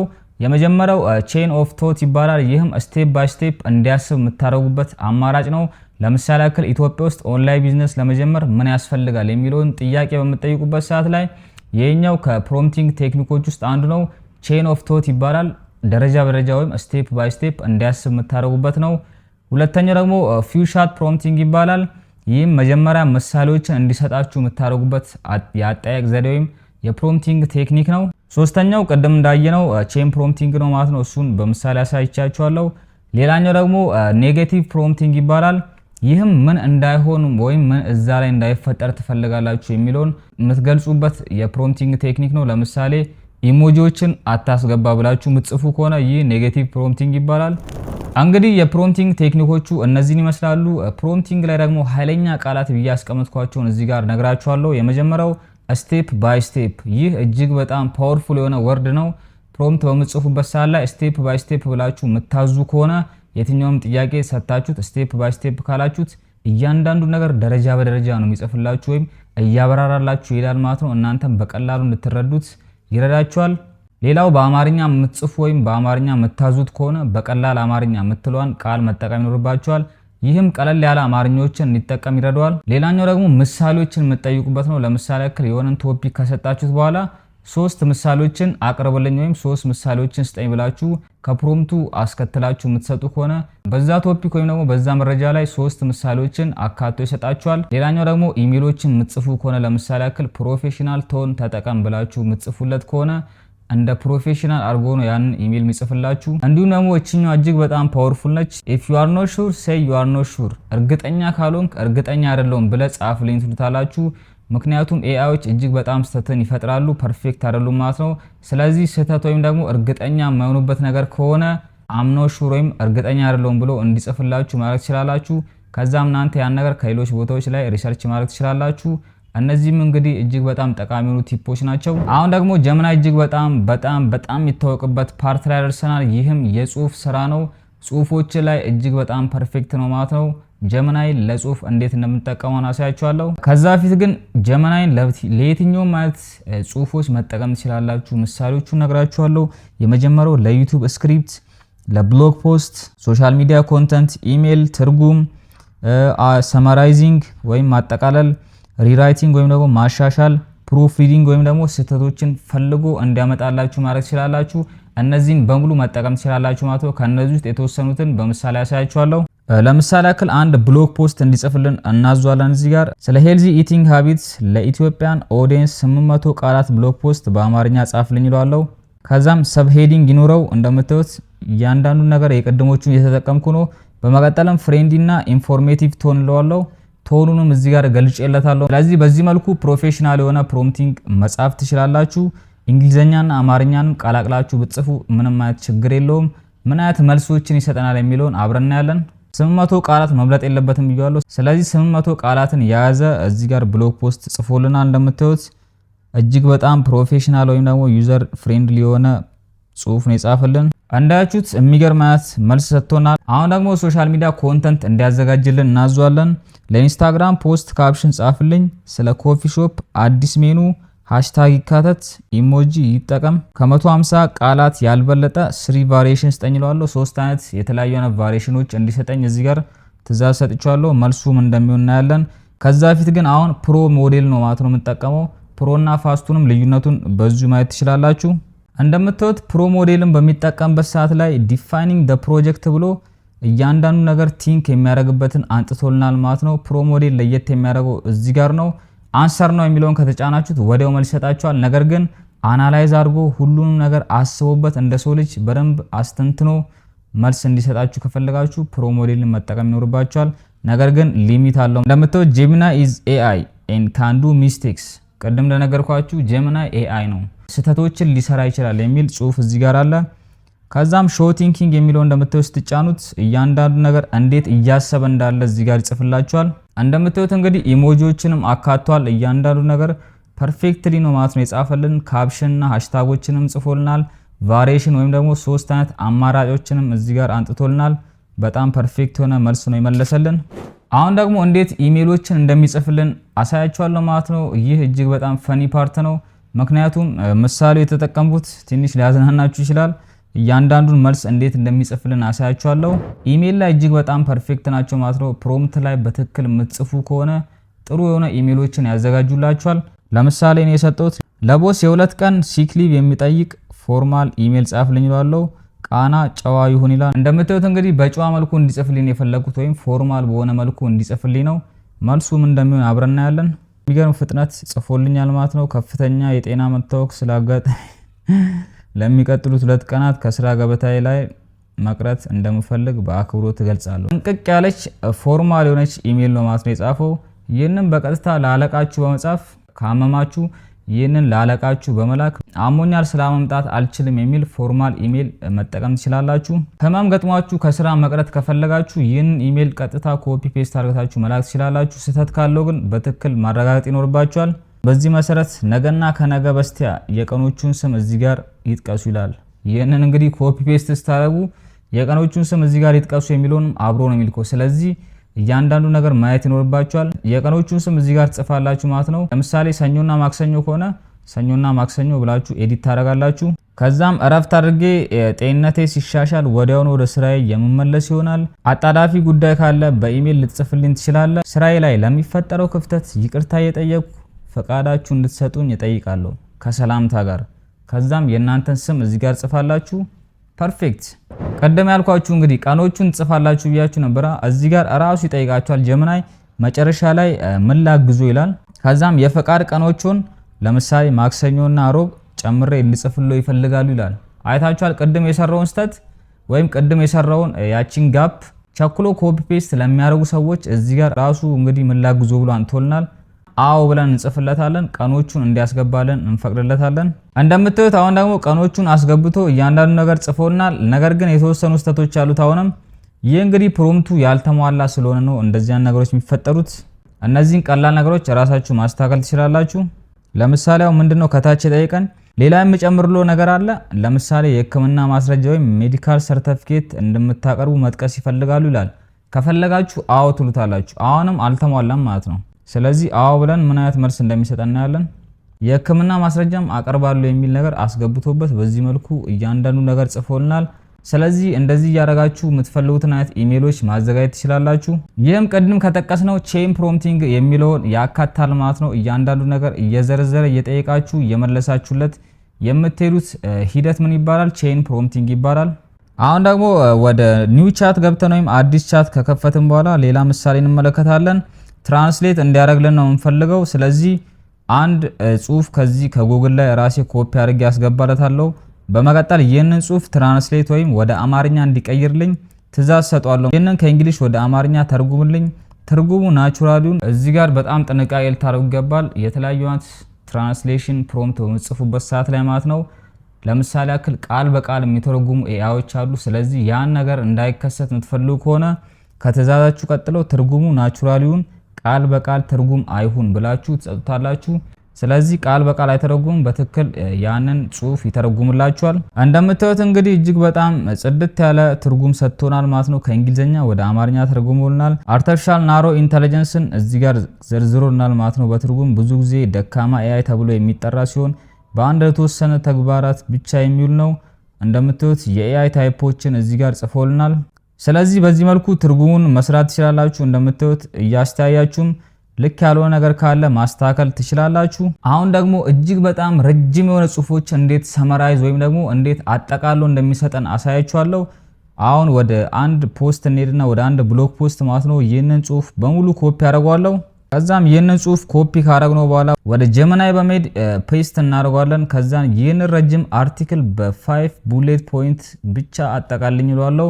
ወይም ደግሞ ይህንን ረጅም አርቲክል በ5 ቡሌት ፖይንት ብቻ አጠቃልኝ ይለዋለሁ። ስለዚህ ይህን ሁሉ ወይም ደግሞ ይህን እጅግ በጣም ረጅም የሆነን ጽሁፍ በ5 ቡሌት ፖይንቶች አዘጋጅቶ ይሰጠናል። ምን አይነት መልስ እንደምናገኝ አሁን አሳያችኋለሁ። እንደምታዩት 5 ቡሌት ፖይንት ብቻ ነው ወይም 5 ዋና ዋና ነጥቦችን ነው እዚህ ጋር ያስቀምጠልኝ። የመጀመሪያውን እዚህ ጋር አስቀምጦልኛል። እንደምታዩት የከፍተኛ ትምህርት ተቋማት ተግዳሮቶች ይላል። ይህ የዜና እንትን ነው መሰለኝ። እያንዳንዱ እንደምታዩት ከዛ አርቲክል ላይ ወይም ደግሞ ከዛ ብሎግ ፖስት ላይ 5 ዋና ዋና ነጥቦችን ብቻ አውጥቶልኛል። እኔም የፈለኩት እንደዛ ስለነበር እንደዛ ነው ያወጣልኝ። መጨረሻ ላይ እንደምታዩት ከዚህ ጽሁፍ ውስጥ በዝርዝር እንድተነትል የምትፈልገው የተወሰነ ክፍል አለ ብሎ ይጠይቃችኋል። ካለ አዎ ትሉታላችሁ። የትኛው ክፍልም እንደሆነ ትሰጡታላችሁ። እኔ ግን ምንም አልፈልግም ማለት ነው። እዚህ ጋር እነዚህ ምሳሌዎች ካሳያችሁ እንግዲህ ሌሎችን እራሳችሁ ገብታችሁ መመልከት ወይም ደግሞ ቼክ ማድረግ ትችላላችሁ። በነገራችን ላይ እዚህ ቪዲዮ ላይ የምጠቀማቸውን እያንዳንዱን ፕሮምፕቶች ዲስክሪፕሽን ላይ አስቀምጥላችኋለሁ በዶክመንት ማለት ነው። እናንተም ገብታችሁ መሞከር ትችላላችሁ። አሁን ወደ 7ኛው ክፍል ደርሰናል። ይህም ኢሜጅ ጄኔሬሽን ወይም ደግሞ ጀመናይ ላይ እንዴት ምስሎችን እንደምንፈጥር አሳያችኋለሁ። የጀመናይ ኢሜጅ ላይ ሁለት ነገሮችን ማድረግ እንችላለን። የመጀመሪያው ምስሎችን መፍጠር ወይም ኢሜጅ ጄኔሬሽን እንለዋለን። ሁለተኛው ደግሞ ምስሎችን ማስተንተን ወይም ደግሞ ከምስሎች ላይ ጥያቄዎችን መጠየቅ፣ ምስሉ ምን አለው የሚለውን ነገር እንዲያወጣልን ማድረግ እንችላለን ወይም ኢሜጅ አናላይሲስ እንለዋለን። ሁለቱንም አሁን በምሳሌ አሳያችኋለሁ። በቅድሚያ ኢሜጆችን እንዴት እንደምንፈጥር እናያለን። እንደምታዩት ክሬት ኢሜጅ የሚል አለ፣ እሱን እንጫነዋለን። ከዛም ፒክ ስታይል ኦፍ ዩር ኢሜጅ ይላል። የምትፈልጉትን አይነት ስታይሎች መምረጥ ትችላላችሁ። ሪያሊስቲክ፣ ካርቶን፣ ሙድ ወይም ደግሞ ፕሮፌሽናል፣ ድራማቲክ፣ በጣም ብዙ አይነት ስታይሎች አሉ። ከነሱ መምረጥ ትችላላችሁ። ካልሆነ ደግሞ የምትፈልጉትን አይነት ቴክስት ጽፋችሁ ብቻ ጄኔሬት ማድረግ ትችላላችሁ። እኔ የፈለኩት ለኮፊ ሾፕ ሎጎ ምስል እንዲሰራልኝ ነው። ለኮፊ ሾፕ ሎጎ ምስል ስላለኝ እዚህ ጋር እንደምታዩት አንድ ስታይል መርጫለሁ። ከዛም ጄኔሬት ለዋለሁ ምን አይነት ምስሎችን እንደሚያወጣልን እናያለን። ነገር ግን ፕሮ ሞዴሉን ስለተጠቀምኩ እንደምታዩት ዩ አር ሪችድ ዩር ፕሮ ሞዴል ይላል። ቀደም እንደነገርኳችሁ ፕሮ በነፃ አይሰራም፣ የተወሰነ ሊሚቴሽን አለው ብሏል። አሁን ሊሚቴሽኑ አልቋል። ስለዚህ ወደ ፋስት እንሄዳለን ወይም ወደ ነፃው እንሄዳለን። ከዛም ይህንን ፕሮምፕት ኮፒ አድርገን ፔስት እንለታለን። ኢሜጁም ጄኔሬት ያደርግናል። እንደምታዩት ቡና ቤት ብሎ ኢሜጅ ጄኔሬት አድርጎና ሎጎ ማለት ነው። በዚህ መልኩ የምትፈልጉትን ሎጎ መስራት ትችላላችሁ። ካልተመቻችሁም ትራይ አጌን ብላችሁ እንደ አዲስ ወይም ድጋሚ እንዲሰራላችሁ ማድረግ ትችላላችሁ። ሌላ ፕሮምፕት ሰጧለሁ። ይሄ ፎቶ ስላልተመቸኝ ሌላ ፕሮምፕት ሰጧለሁ። A photorealistic image of አዲስ አበባ skyline in sunset with dramatic orange cloud ስለዋለው። ስለዚህ ይህን ኢሜጅ እንዴት እንደሚሰራልኝ እናያለን። እንደምታዩት እጅግ በጣም የሚያምር ኢሜጅ ጄኔሬት አድርጎልኛል። በጣም ነው የሚያምረው ማለት ነው የኛው ምስል ከቅድሞቹ። ስለዚህ ይህንን ኢሜጅ ከወደድኩት ሴቭ አደርገዋለሁ እዚህ ጋር። ካልሆነ ኮፒ ማድረግ ትችላላችሁ፣ ሼር ማድረግ ትችላላችሁ ማለት ነው። ኢሜጆችን በቀላሉ እዚህ ጋር እንዲመስራት ትችላላችሁ። አሁን ደግሞ ኢሜጅ አናላይሲስ ወይም ደግሞ ምስሎችን እንዴት እንደሚያነብልን አሳያችኋለሁ። የምትፈልጉትን አይነት ምስል አስገብታችሁ እንዲያነብላችሁ ማድረግ ትችላላችሁ። የፕላስ ምልክቷን በመጫን ኢሜጁን ወይም ምስሉን ታስገባላችሁ። በመቀጠልም ትዕዛዝ እንሰጠዋለን። ለምሳሌ ይህ ፎቶ ላይ ምን ታያለ በዝርዝር ግለጽልኝ ብዬ ሰጠዋለሁ። አንድ ጉግል ላይ ያገኘሁት ኢሜጅ አለ። ይህም የምግብ ኢሜጅ ነው ማለት ነው። እሱን ጠይቀዋለሁ። መልሱንም እንደምታዩት በዚህ መልኩ አንቶልኛል። ይህ ምስል እጅግ የሚያስጎመጅና በሚያምር ሁኔታ የቀረበ የባህላዊ ምግብ ነው። ብሪያኒ ሳይሆን አይቀርም። በዝርዝር ስንመለከተው ከሚከተሉት ነገሮች እናያለን። እንደምታዩት የምግቡን ዝርዝር እዚህ ጋር አስቀምጦልኛል። የዶሮ ብሪያኒ፣ የዶሮ ስጋ፣ ማጌጫዎች፣ ምስሉ ላይ ያሉትን ምግቦች ወይም ደግሞ እዛ ምግብ ላይ ያሉትን እያንዳንዱ ነገሮች እዚህ ጋር አንጥቶልኛል። መጨረሻ ላይ ደግሞ በጣም የሚያስገርም ነገር ጽፎልኛል። እንደምታዩት የዚህ ምግብ አሰራር ወይም የሚፈልጉትን ቅመሞች ማወቅ ይፈልጋሉ ይላል። አዎ ብዬ ስጽፍለት ይህ ምግብ እንዴት እንደሚሰራ ከዜሮ ጀምሮ እስከ መጨረሻው ሪዛልት ድረስ እያንዳንዱ ነገር በዚህ መልኩ ያመጣልኛል። እንደምታዩት ዶሮ 500 ግራም፣ እርጎ፣ ዝንጅብል፣ ነጭ ሽንኩርት የተፈጨ አንድ የማንኪያ ሾርባ። ስለዚህ ምን አለፋችሁ የምትፈልጉትን ምግብ አወርዳችሁ በቀላሉ እዚህ ላይ በማስገባት እንዴት ይህንን ምግብ መስራት ይችላል ብላችሁ ከጠየቃችሁ እያንዳንዷን ስቴፕ ባይ ስቴፕ ወይም እያንዳንዷን ደረጃ በደረጃ ምግቡን እንዴት እንደምትሰሩ ያዘጋጅላችኋል ወይም ምግቡን እንዴት እንደምትሰሩ በጽሁፍ ያስቀምጥላችኋል ማለት ነው። ይህ እጅግ በጣም የሚገርም ስራ ነው። ምክንያቱም ምግብ ለመስራት በጣም ብዙዎቻችሁ ትቸገራላችሁ። የተለያዩ አይነት ዩቲዩብ ቪዲዮዎች እያያችሁ እንደዛ ነው የምትሰሩት። ነገር ግን አሁን እድሜ ለጀመናይ ወይም እድሜ ለኤአይ በቀላሉ ምስሎችን በማስገባት የምትፈልጉትን አይነት ምግቦች መስራት ትችላላችሁ። ይህም ይጠቅማችኋል ብዬ ተስፋ አደርጋለሁ። ስለዚህ ኢሜጅ አናላይሲስ ላይ እነማን ይጠቀማሉ የሚለውን ልንገራችሁ። ተማሪዎች ከሆናችሁ የተለያዩ አይነት የማትስ ፕሮብሌሞችን ሶልቭ ማድረግ ትችላላችሁ ማለት ነው። የሚከብዳችሁን ጥያቄዎች ምስል በማንሳት በቀላሉ እዚህ ጋር መጠየቅ ትችላላችሁ። እንዲሁም ደግሞ የዲዛይኖችን መስራት ትችላላችሁ ማለት ነው። ኮንስትራክቲቭ ፊድባኮችን እንዲሰጣችሁ ለምሳሌ ያክል የኮንስትራክሽን ዲዛይን ከሰራችሁ በኋላ ፊድባክ ሰጠኝ ብላችሁ ያንን ምስል አስገብታችሁ የተለያዩ አይነት ፊድባኮችን እንዲሰጣችሁ ማድረግ ትችላላችሁ። ሰዓሊዎችም ካላችሁ ስዕላችሁን ፎቶ አንስታችሁ አፕሎድ በማድረግ ይህን ስዕል እንዴት ታያለ ብላችሁ የተለያዩ አይነት ሰጀሽኖች ወይም ምክሮችን እንዲሰጣችሁ ማድረግ ትችላላችሁ። በጣም ብዙ ነገር ማድረግ ይቻላል ማለት ነው። ኢሜጅ አናላይሲስ ይባላል። የምትፈልጉትን ምስል አስገብታችሁ የምትፈልጉትን ጥያቄ መጠየቅ ትችላላችሁ። አሁን ደግሞ ጀመናይ ለኮዲንግ ፓርት ላይ ደርሰናል። 8ኛው ክፍል ጀመናይ ለኮዲንግ እንዴት እንጠቀመዋለን የሚለውን አብረን እናያለን። ፕሮግራመር ከሆናችሁ ወይም ለመማር ከፈለጋችሁ ጀመናይ ለኮዲንግ እጅግ በጣም አስገራሚ ነው። አሁን ደግሞ ቲንኪንግ የሚለውን ሞዴል እንመርጣለን ማለት ነው። እንደምታዩት ፕሮምፕት ጽፌለታለሁ። ፓይተን ብዬ ነው የጻፍኩለት። በፓይተን እንዲጽፍልኝ የፈለኩት ለሲምፕል ካልኩሌተር ፕሮግራም ጻፍልኝ። አዲሽን፣ ሰብስትራክሽን፣ ማልቲፕሊኬሽን፣ ዲቪዥን ይስራ ይላል። አራቱንም አይነት ስራዎች እንዲሰራልኝ የፈለኩት። ስለዚህ ቲንኪንግ መርጬ ኮንቲኒው ላለው ምክንያቱም ቲንኪንግ ለኮዲንግ እጅግ በጣም ፐርፌክት የሆነው ሞዴል ነው። እንደምታዩት እያንዳንዱ ነገር አናላይዝ እያደረገ ይገኛል ማለት ነው። ቲንኪንግ ሞድ ያልኳችሁ ለዚህ ነው። ሁሉንም ነገር አገናዝቦ ነው መልስ የሚሰጣችሁ። አውትፑቱ እንደምታዩት በአማርኛ ነው የጻፈልኝ። ኮዱ ፓይተን ቢሆንም አውትፑቱ በአማርኛ ነው የሚሆነው። ለምሳሌ ኮዲንግ የማታውቁ ሰዎች እንኳን ካላችሁ እዚህ ጋር በቀላሉ መማር ትችላላችሁ ማለት ነው። ለሲምፕል ካልኩሌተር በፓይተን ኮድ ጻፍልኝ ብዬ ካዘዝኩት በኋላ ኮዱን ጽፎልኝ እንደምታዩት ኮዱ እንዴት እንደሚሰራም እዚህ ጋር ያብራራልኛል። ለምሳሌ እንደምታዩት ምን አይነት ፈንክሽኖችን እንደተጠቀመ እዚህ ጋር ጽፎልኛል። ስራውን በብላት ለመከፋፈል ካልኩሌተር የሚል ፈንክሽን ተጠቅሜያለሁ ይላል። ኢንፑት ላይ ደግሞ ተጠቃሚው የሚፈልገውን ቁጥርና የሂሳብ አይነት እንዲያስገባ ኢንፑት የሚል ፈንክሽን ተጠቅሜያለሁ ይላል። ስለዚህ ሁሉም ነገር እዚህ ጋር ያብራራላችኋል። እኛ ምንድነው የምናደርገው ኮዱን በቀላሉ ኮፒ እናደርጋለን። ከዛን ወደ አንድ ፓይተን ፕሮግራም ረን ወደሚያደርግ ዌብሳይት ከገባን በኋላ ኮዱን እዚህ ጋር ፔስት እናደርጋለን። ሁሉም ነገር ካጠፋን በኋላ በመቀጠል ረን የሚለውን ስንጫ እንደምታዩት አውትፑቱን እዚህ ጋር ያመጣላችኋል። በጣም የተቀናጀ አውትፑቱን የሰጠን ማለት ነው። ምርጫውን ያስገቡ ብሎ ከ1 እስከ 4 ይሰጠናል። አንድ ቁጥር መደመር ነው፣ 2 መቀነስ፣ 3 ማባዛት፣ 4 ማካፈል ነው። ስለዚህ እኛ የፈለግነው ማባዛት ነው። 3 ቁጥር እንጽፋለን። ቀጥሎም የመጀመሪያውን ቁጥር ያስገቡ ይላል። 19 ቁጥር እንሰጠዋለን። እንደምታዩት እነን ኮድ የጻፈልን በጣም በሚገርም ሁኔታና እጅግ በጣም በቀላል ነው ይሰራልን። ከዛም ሁለተኛውን ቁጥር እናስገባለን 25። በመቀጠል ኢንተር ስትሉት እንግዲህ ውጤቱን ያሳያችኋል። 19 ሲባዛ በ25 475 ብሎ ያመጣላችኋል። ይህ እንግዲህ በሚገርም ሁኔታ ማለት ነው ይህንን ኮድ ለመስራት የተወሰኑ ደቂቃዎች ሊፈጅባችሁ ይችላል። ነገር ግን በጀመናይ በሰከንዶች ውስጥ ይህንን ሪዛልት ማግኘት ይችላል። ራሳችሁ መስራት ትችላላችሁ። የተወሰኑ ደቂቃዎችን ነው ይፈጅባችሁ ሲምፕል ኮድ ስለሆነ ማለት ነው። ከዚህም የተሻሉ እጅግ በጣም ለማመን የሚከብዱ በጣም ብዙ ፔጆችን የያዘ ኮዶችንም በቀላሉ ይሰጠናል። እሱንም በሌላ ቪዲዮ አሳያችኋለሁ። ሌላኛው ደግሞ ኮዶችን እንዲያስረዳችሁ መጻፍ ትችላላችሁ። ቅድም እንዳሳያችሁ እንግዲህ ራሱ የጻፈውን ኮድ ሲያስረዳን ነበረ። መረዳት የምትፈልጉትን የትኛውንም አይነት ኮድ አስገብታችሁ ይህንን ኮድ ላይን ባይ ላይን ወይም ደግሞ መስመር በመስመር እያንዳንዱን ነገር አስረዳኝ ብላችሁ የምትጠይቁትም ከሆነ በቀላሉ ያንን ኮድ አንድ በአንድ ያስረዳችኋል። ለፕሮግራሚንግ ተማሪዎች እንግዲህ እጅግ በጣም ጠቃሚ ነው ብዬ አስባለሁ። ሶስተኛው ደግሞ የተለያዩ አይነት በጎችንም ያገኝልናል። ፕሮግራሚንግ ላይ እንግዲህ በጊንግ የሚባል ኮንሰፕት አለ። ይህም እንግዲህ የተለያዩ አይነት ኢረሮች ኮድ ላይ በሚፈጠሩበት ሰዓት ላይ እነዚህ በግ ይባላሉ። ስለዚህ የተለያዩ አይነት በግ ያላቸውን ኮዶች አስገብታችሁ ይህ ኮድ ኢረር እያመጣብኝ ነው አስተካክለ ጻፍልኝ ብላችሁ የምትሰጡት ከሆነ በቀላሉ ያንን ኮድ ያለምንም ኢረር እንግዲህ ሪዛልቱን ይሰጣችኋል።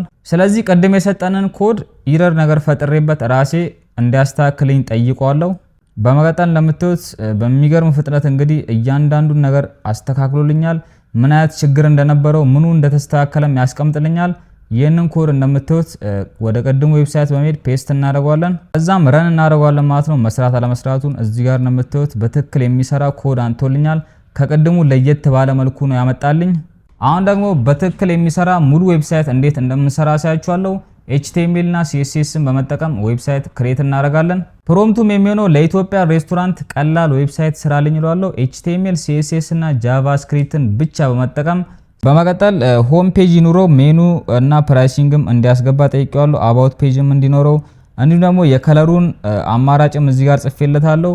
በመታየት መልኩ እንግዲህ ኮዱን ጄኔሬት አድርጎልናል። ስለዚህ ይህንን ኮድ ኮፒ ካደረግን በኋላ HTML ቪወር ዌብሳይቶች አሉ ኦንላይን ላይ እነሱ ጋር በመሄድ በቀላሉ ይህንን ኮድ ፔስት እናደርጋለን። እንደምታዩት እጅግ በጣም የሚያምር ዌብሳይትን ክሬት አድርጎልናል ማለት ነው። ከዚህም የተሻለ ለማመን የሚከብዱ ዌብሳይቶችን በጉግል AI ስቱዲዮ ክሬት ማድረግ እንችላለን። እሱንም በሌላ ቪዲዮ ሰራላችኋለሁ። ከፈለጋችሁ ሐሳባችሁን ኮሜንት ላይ ጻፉልኝ። ሌላው እንግዲህ ኮዲንግ መማር የምትፈልጉም ካላችሁ በቀላሉ እዚህ ላይ በመግባት ኮዲንግን መማር ትችላላችሁ። የምትፈልጉትን አይነት ፕሮግራሚንግ ላንጉዌጅ መርጣችሁ ኮዲንግን መማር ትችላላችሁ። ለምሳሌ ያክል ፓይተን ከዜሮ ለመማር ስቴፕ ባይ ስቴፕ 3 መንዝ ሮድማፕ ስጠኝ ብላችሁ ምጽፉለት ከሆነ በቀላሉ የ3 ወር ሮድማፕ ይሰጣችኋል። እንዴት መማር እንደምትችሉም ያሳያችኋል። እናንተንም በቀላሉ ማስተማር ይችላል። 9ኛው ክፍል ፋይል አፕሎድ ኤንድ አናላይሲስ ይባላል። ጀሚናይ ላይ የተለያዩ አይነት ፋይሎችን አፕሎድ ማድረግ ትችላላችሁ። እንዲሁም ደግሞ እነዛን ፋይሎች አናላይዝ ማድረግ ትችላላችሁ። ለምሳሌ የሚደገፉ ወይም ደግሞ ተመራጭ የሆኑ ፋይሎች አሉ። PDF፣ ወርድ፣ ኤክሴል፣ ኢሜጅ ኤንድ ኦዲዮ፣ ቪዲዮ እነዚህን ፋይሎች በቀላሉ አፕሎድ አድርጋችሁ መጠቀም ትችላላችሁ። ስለዚህ አሁን አንድ ምሳሌ ሰጣችኋለሁ ማለት ነው። PDFን አስገብተን እንዴት አናላይዝ እንደሚያደርግልን አሳያችኋለሁ። እንደምታዩት የሰጠሁት ፕሮምፕት ይህም PDF አንብብና ብየው ከዛ 3 ነጥቦችን ሰጠሁት። የመጀመሪያው ዋና ነጥቦችን በዝርዝር አስቀምጥልኝ፣ ሁለተኛው ማጠቃለያ ስጠኝ፣ ሶስተኛው 5 ጥያቄ ጠይቀኝ ያነበብኩትን ለማረጋገጥ ብዬ ሰጠዋለሁ። ምን አይነት መልስ እንደሚሰጠን እናያለን። እንደምታዩት ዋና ነጥቦቹን እያንዳንዱን ነገር አንጥቶልኛል። ከዛ ማጠቃለያ ሰጥቶኛል። በመቀጠል ደግሞ የማረጋገጫ ጥያቄዎችን ይጠይቀኛል። እንደምታዩት ይህን ነገር መረዳት አለመረዳቴን ለማረጋገጥ ጥያቄዎችን ሰጥቶኛል።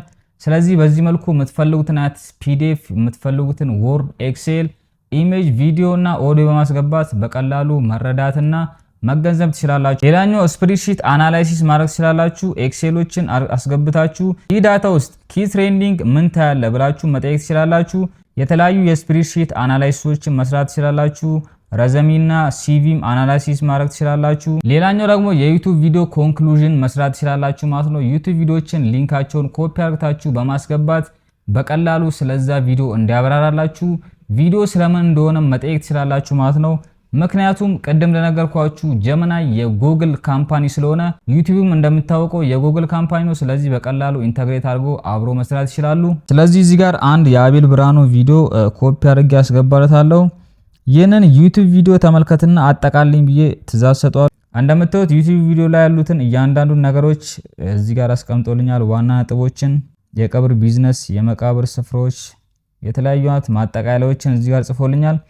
አቤል በስተመጨረሻ ዞሮ ዞሮ ከቤት ኖሮ ከመሬት እንደሚባለው የሰው ልጅ ምንም ያህል ቢበለጽግ መጨረሻ ላይ መሬት መሆኑ በማስታወስ ዋናው ነገር አቀባበራችን ሳይሆን አሟሟታችንና በምድር ላይ የምንኖርበት መንገድ ነው በማለት መልእክቱን ያስተላልፋል። እንደምታዩት ቪዲዮ መመልከት ሳይኖርብኝ በቀላሉ እንደዚህ ማጠቃለያዎችን ማግኘት እችላለሁ። አሁን ደግሞ 10ኛው ክፍል ላይ ደርሰናል። ይህም ጉግል ኢንተግሬሽን ይባላል ማለት ነው። እንዴት እንደምጠቀም አሳያችኋለሁ። ጀመናይ ከጉግል ፕሮዳክቶች ጋር ይሰራል። ቀደም ለነገርኳችሁ ይህ ከሌሎች ኤአይ ቱሎች እጅግ በጣም ለየት ያደርጋል ማለት ነው። ለምሳሌ ጉግል ሰርችን እንዴት ጀመናይ ላይ መጠቀም እንችላለን ብላችሁ ከጠየቃችሁኝ በቀላሉ ኒው ቻት ውስጥ ከገባችሁ በኋላ ዛሬ ዩኤስዲ ወደ ኢትዮጵያን ብር ኤክስቼንጅ ስንት ነው የሚለውን ነገር በቀላሉ ማወቅ ትችላላችሁ። ይህም ሪል ታይም ዳታውን ይሰጣችኋል ማለት ነው። ሌሎችን የጉግል ኢንተግሬሽን ለማድረግ ደግሞ አንድ ማስተካከል የሚኖርባችሁ ሴቲንግ አለ። ይህም እንደምታዩት ሴቲንግ ውስጥ ከገባችሁ በኋላ ኮኔክትድ አፕስ የሚል አለ። ስልካችሁ ላይም በቀላሉ ማግኘት ትችላላችሁ። ይህንን ከከፈታችሁት በኋላ እያንዳንዱን አፖች ኮኔክት ማድረግ ይኖርባችኋል። በምታዩት መልኩ ኦን ማድረግ አለባችሁ። ከዛም መጠቀም ስትፈልጉ አት የሚለው ምልክት ከተጫናችሁት እራሱ አማራጮቹን ያመጣላችኋል። ከነዚህ ውስጥ የምትፈልጉትን የጉግል አገልግሎቶች በቀላሉ መጠቀም ትችላላችሁ። ለምሳሌ አት ዩቲዩብ ብላችሁ ቤስት ቪዲዮ ቱ ለርን ፓይተን ፕሮግራሚንግ ፎር ቢግነርስ ብዬ በምጽፍበት ሰዓት ላይ ዩቲዩብ ላይ በመግባት ፓይተን ፕሮግራሚንግን ለመማር የሚጠቅመንን እጅግ በጣም ጠቃሚ የሆኑ ቪዲዮዎችን ራሱ እንግዲህ አናላይዝ አድርጎ በምታዩት መልኩ ዝርዝሩ ያመጣላችኋል። በነገራችን ላይ ፓይተንን እኔም የተማርኩት ከዚህ ሰውዬ ነው ማለት ነው። በጣም እጅግ በጣም በሚገርም ሁኔታ የሚያስተምራችሁ። እንደምታዩት ዩቲዩብ ላይ በጣም ምርጥ የተባሉትን ቪዲዮዎች እዚህ ጋር አንቶልኛል። ስለዚህ በቀላሉ በዚህ መልኩ ቪዲዮዎችን መመልከት እንችላለን። ሌላኛው ደግሞ ጉግል ማፕ እንዴት እንደምንጠቀም አሳያችኋለሁ። እንደምታዩት ጉግል ማፕ ብዬ ከጻፍኩለት በኋላ ከቦሌ ወደ ፒያሳ ምን ያህል ደቂቃ ይወስዳል ብዬ ጽፍለታለሁ። ራሱ አናላይዝ አድርጎ እንግዲህ ከቦሌ ፒያሳ ድረስ ምን ያህል ደቂቃዎችን እንደሚወስድብን በዚህ መልኩ ይጽፍልናል። ሌላኛው ደግሞ የጉግል ፍላይቶችንም መረጃ እዚህ ጋር ማግኘት ትችላላችሁ። አት ብላችሁ ጉግል ፍላይት ስትሉት ያመጣላችኋል ማለት ነው። እሱን ተጭናችሁት ከአዲስ አበባ ወደ ዱባይ ቺፐስት ፍላይት ብላችሁ ሰርች ካደረጋችሁ ከአዲስ አበባ ወደ ዱባይ የሚሄዱ እጅግ በጣም ርካሽ የሆኑ ፍላይቶችን ያመጣላችኋል። እነዚህ ነገሮች ስታደርጉ ግን ኒው ቻት እያደረጋችሁ መክፈት ይኖርባችኋል። እንደምታዩት መጨረሻ ላይ ሊንኩንም ያስቀምጥላችኋል። ያንን ሊንክ በመጫን ፍላይቱን በቀላሉ እዚህ ጋር መመልከት ትችላላችሁ። እነዚህ መረጃዎች እንግዲህ አፕዴት የሆኑ መረጃዎች ናቸው ወይም ሪል ታይም መረጃዎች ናቸው። አሁን ደግሞ ብዙዎቻችሁ ላታውቁት ትችላላችሁ ብዬ ወደማስበው ክፍል ደርሰናል። ይህም ጄምስ ይባላል ወይም ከስተም ኤአይ የምንጠቀምበት አማራጭ ነው። ጄምስ ማለት ራሳችሁ ከስተማይዝድ ኤአይ አሲስታንት ማድረግ ማለት ነው። ሁልጊዜ ተደጋጋሚ ኢንስትራክሽኖችን ከመጻፍ አንዴ ትእዛዝ ሰጣችሁት ሁልጊዜ ያንን ነገር መልስ እንዲሰጣችሁ የምታደርጉበት አማራጭ ነው። ይህንንም እንዴት እንደምትሰሩት ታሳያችኋለሁ። ሳይድ ባሩን ከተጫናችሁት በኋላ ጄምስ የሚል አማራጭ አለ። እሱን ትነኩታላችሁ። ከዛም እንደምታዩት ራሱ ያዘጋጀው ጄምሶች አሉ። እኛ ግን አዲስ ክሬት ማድረግ ስለምንፈልግ ክሬት ኒው እንለዋለን። በመቀጠልም እዚህ ጋር ስም ትሰጡታላችሁ። ከዛም ዲስክሪፕሽን መስጠት ትችላላችሁ ከፈለጋችሁ። ካልሆነ ደግሞ ኢንስትራክሽን ትሰጡታላችሁ። ይሄም ምንድነው ካላችሁኝ ይሄኛው ፓርት ወይም ደግሞ ይሄኛው ፎልደር ይሄኛው ቦክስ ምን አይነት ጥያቄዎች እንዲመልስላችሁ ትፈልጋላችሁ የሚለውን ኢንስትራክሽን ትሰጡታላችሁ ወይም ትእዛዝ ትሰጡታላችሁ። ስፔሲፊክ የሆነ ጥያቄዎችን ነው ማለት ነው የምትጠይቁት። አሁን እንዴት እንደሆነ አሳያችኋለሁ ለምሳሌ እኔ የፈለኩት የኢትዮጵያን ኮንተንት ራይተር ነው። ስለዚህ የኢትዮጵያ ኮንተንቶችን በመፈለግበት ሰዓት ላይ ትንሽ ትእዛዝ ብቻ ነው የምሰጠው። ምክንያቱ ራሱን በራሱ ያሰለጠነ ስለሆነ እያንዳንዱን ነገር ያቋል። እንዴት መመለስ እንዳለበት ኢንስትራክሽኑ ስለሰጠውት በቀላሉ መልሶችን ይሰጠኛል። የተወሰኑ የጄምስ ምሳሌዎች ልስጣችሁ። ለምሳሌ ያክል ኢትዮጵያን ኮንተንት ራይተር ብያችኋለሁ እኔ ያዘጋጀሁት። ይህም ኢንስትራክሽኑ ምንድነው የሚሆነው ሁልጊዜ በአማርኛ እንዲጽፍልኝ ትእዛዝ ሰጠዋለሁ። ይህም የትኛውንም ጥያቄ በመጠይቅበት ሰዓት ላይ ሁልጊዜ በአማርኛ ነው መልስ የሚሰጠኝ። 30% ደግሞ እንግሊዘኛ ያስገባል ማለት ነው። ስለዚህ ምን ጊዜም እዛ ፎልደር ውስጥ ገብቼ ስጠይቅ 70% አማርኛ 30% እንግሊዘኛ ነው የሚያደርገው። እንዲሁም ካልቸራል ሪፈረንስ እንዲጨምር አዝዤዋለሁ። ስለዚህ ካልቸራል ሪፈረንስም ጨምሮ ነው የሚሰጠኝ። ሌላኛው ደግሞ ስተዲ በዲ ፔሸንት እና ኢንኮሬጂንግ ቲቸር ነው ብየዋለሁ። ኮምፕሌክስ ነገሮችን ቀለል አርግተ ተናገርን ብየዋለሁ። እነዚህ ነገሮች በሙሉ ማለት ነው አንድ ላይ አድርጎ ነው የሚሰጠኝ። እንደምታዩት ጄምሳችንን ክሬት ካደረግን በኋላ ክሬት ኒው ቻት እንለዋለን። ልክ ያንን ፎልደር ስትከፍቱት በምታዩት መልኩ ኢትዮጵያን ኮንተንት ራይተር ብሎ ያመጣላችኋል። ስለዚህ በቀላሉ የምትፈልጉትን ትእዛዝ አጠራርታችሁ መጻፍ ትችላላችሁ። ስለ ኢትዮጵያን ኮፊ ታሪክ ጻፍልኝ ብዬ አዝዣለሁ። ስለዚህ ቅድሚያ ኢንስትራክሽኑ ስለሰጠሁት ወይም ትእዛዙ ስለሰጠሁት በቀላሉ እንደምታዩት ዝርዝሩ ያመጣልኛል። 70% አማርኛ 30% እንግሊዘኛ አድርጉት ማለት ነው። ከዛም ይሄንን ከፈለጋችሁት ፒን ማድረግ ትችላላችሁ። ጄምስ ከሚለው በታች ነው ማለት ነው የሚቀመጠው። ሌላኛው አልነገርኳችሁ ደግሞ ጀመናይ ኢን ጎግል ወርክ ስፔስ የሚለው አማራጭ ፔድ ለሆኑ ሰዎች ወይም ክፍያ ለሚከፍሉ ሰዎች ብቻ ነው የሚሰራው። ለምሳሌ ጂሜል፣ ጎግል ዶክስ፣ ስላይድ እና ሺት ከዛ ውስጥ ፋይሎችን የምትፈልጉ ከሆነ ብላችሁ ትዕዛዞችን ማዘዝ ከፈለጋችሁ ፔድ ወይም ደግሞ ክፍያ ከፍላችሁ መጠቀም ይኖርባችኋል። ፕሮ ላይ ብቻ ነው እነዚህ የሚሰሩት። ለምሳሌ የተለያዩ አይነት ኢሜሎችን አናላይዝ እንዲያደርግላችሁ ኢሜሎቻችሁን መልስ እንዲመልስላችሁ የምትፈልጉ ከሆነ ክፍያ መክፈል ይኖርባችኋል። አሁን ደግሞ 13ኛው ክፍል ላይ ደርሰናል። ጀመናይ ለተማሪዎች እንዴት እንጠቀመዋለን የሚለውን አሳያችኋለሁ።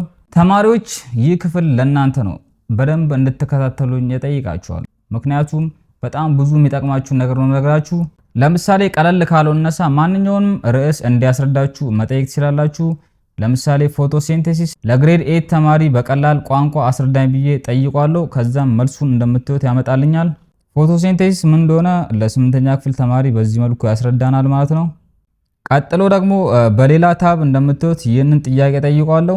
ሚቶሲስ እና ሚዮሲስ ልዩነታቸውን በቴብል አስረዳኝ ብዬ ትዕዛዝ ሰጠዋለሁ ማለት ነው። ቅድም እንዳሳያችሁ በቴብል እንዲሰጠኝ የፈለኩት። ከፈለግን ወደ ሺት ኤክስፖርት ማድረግ እንችላለን። ቅድም እንዳሳያችሁ ወደ ኤክሴል።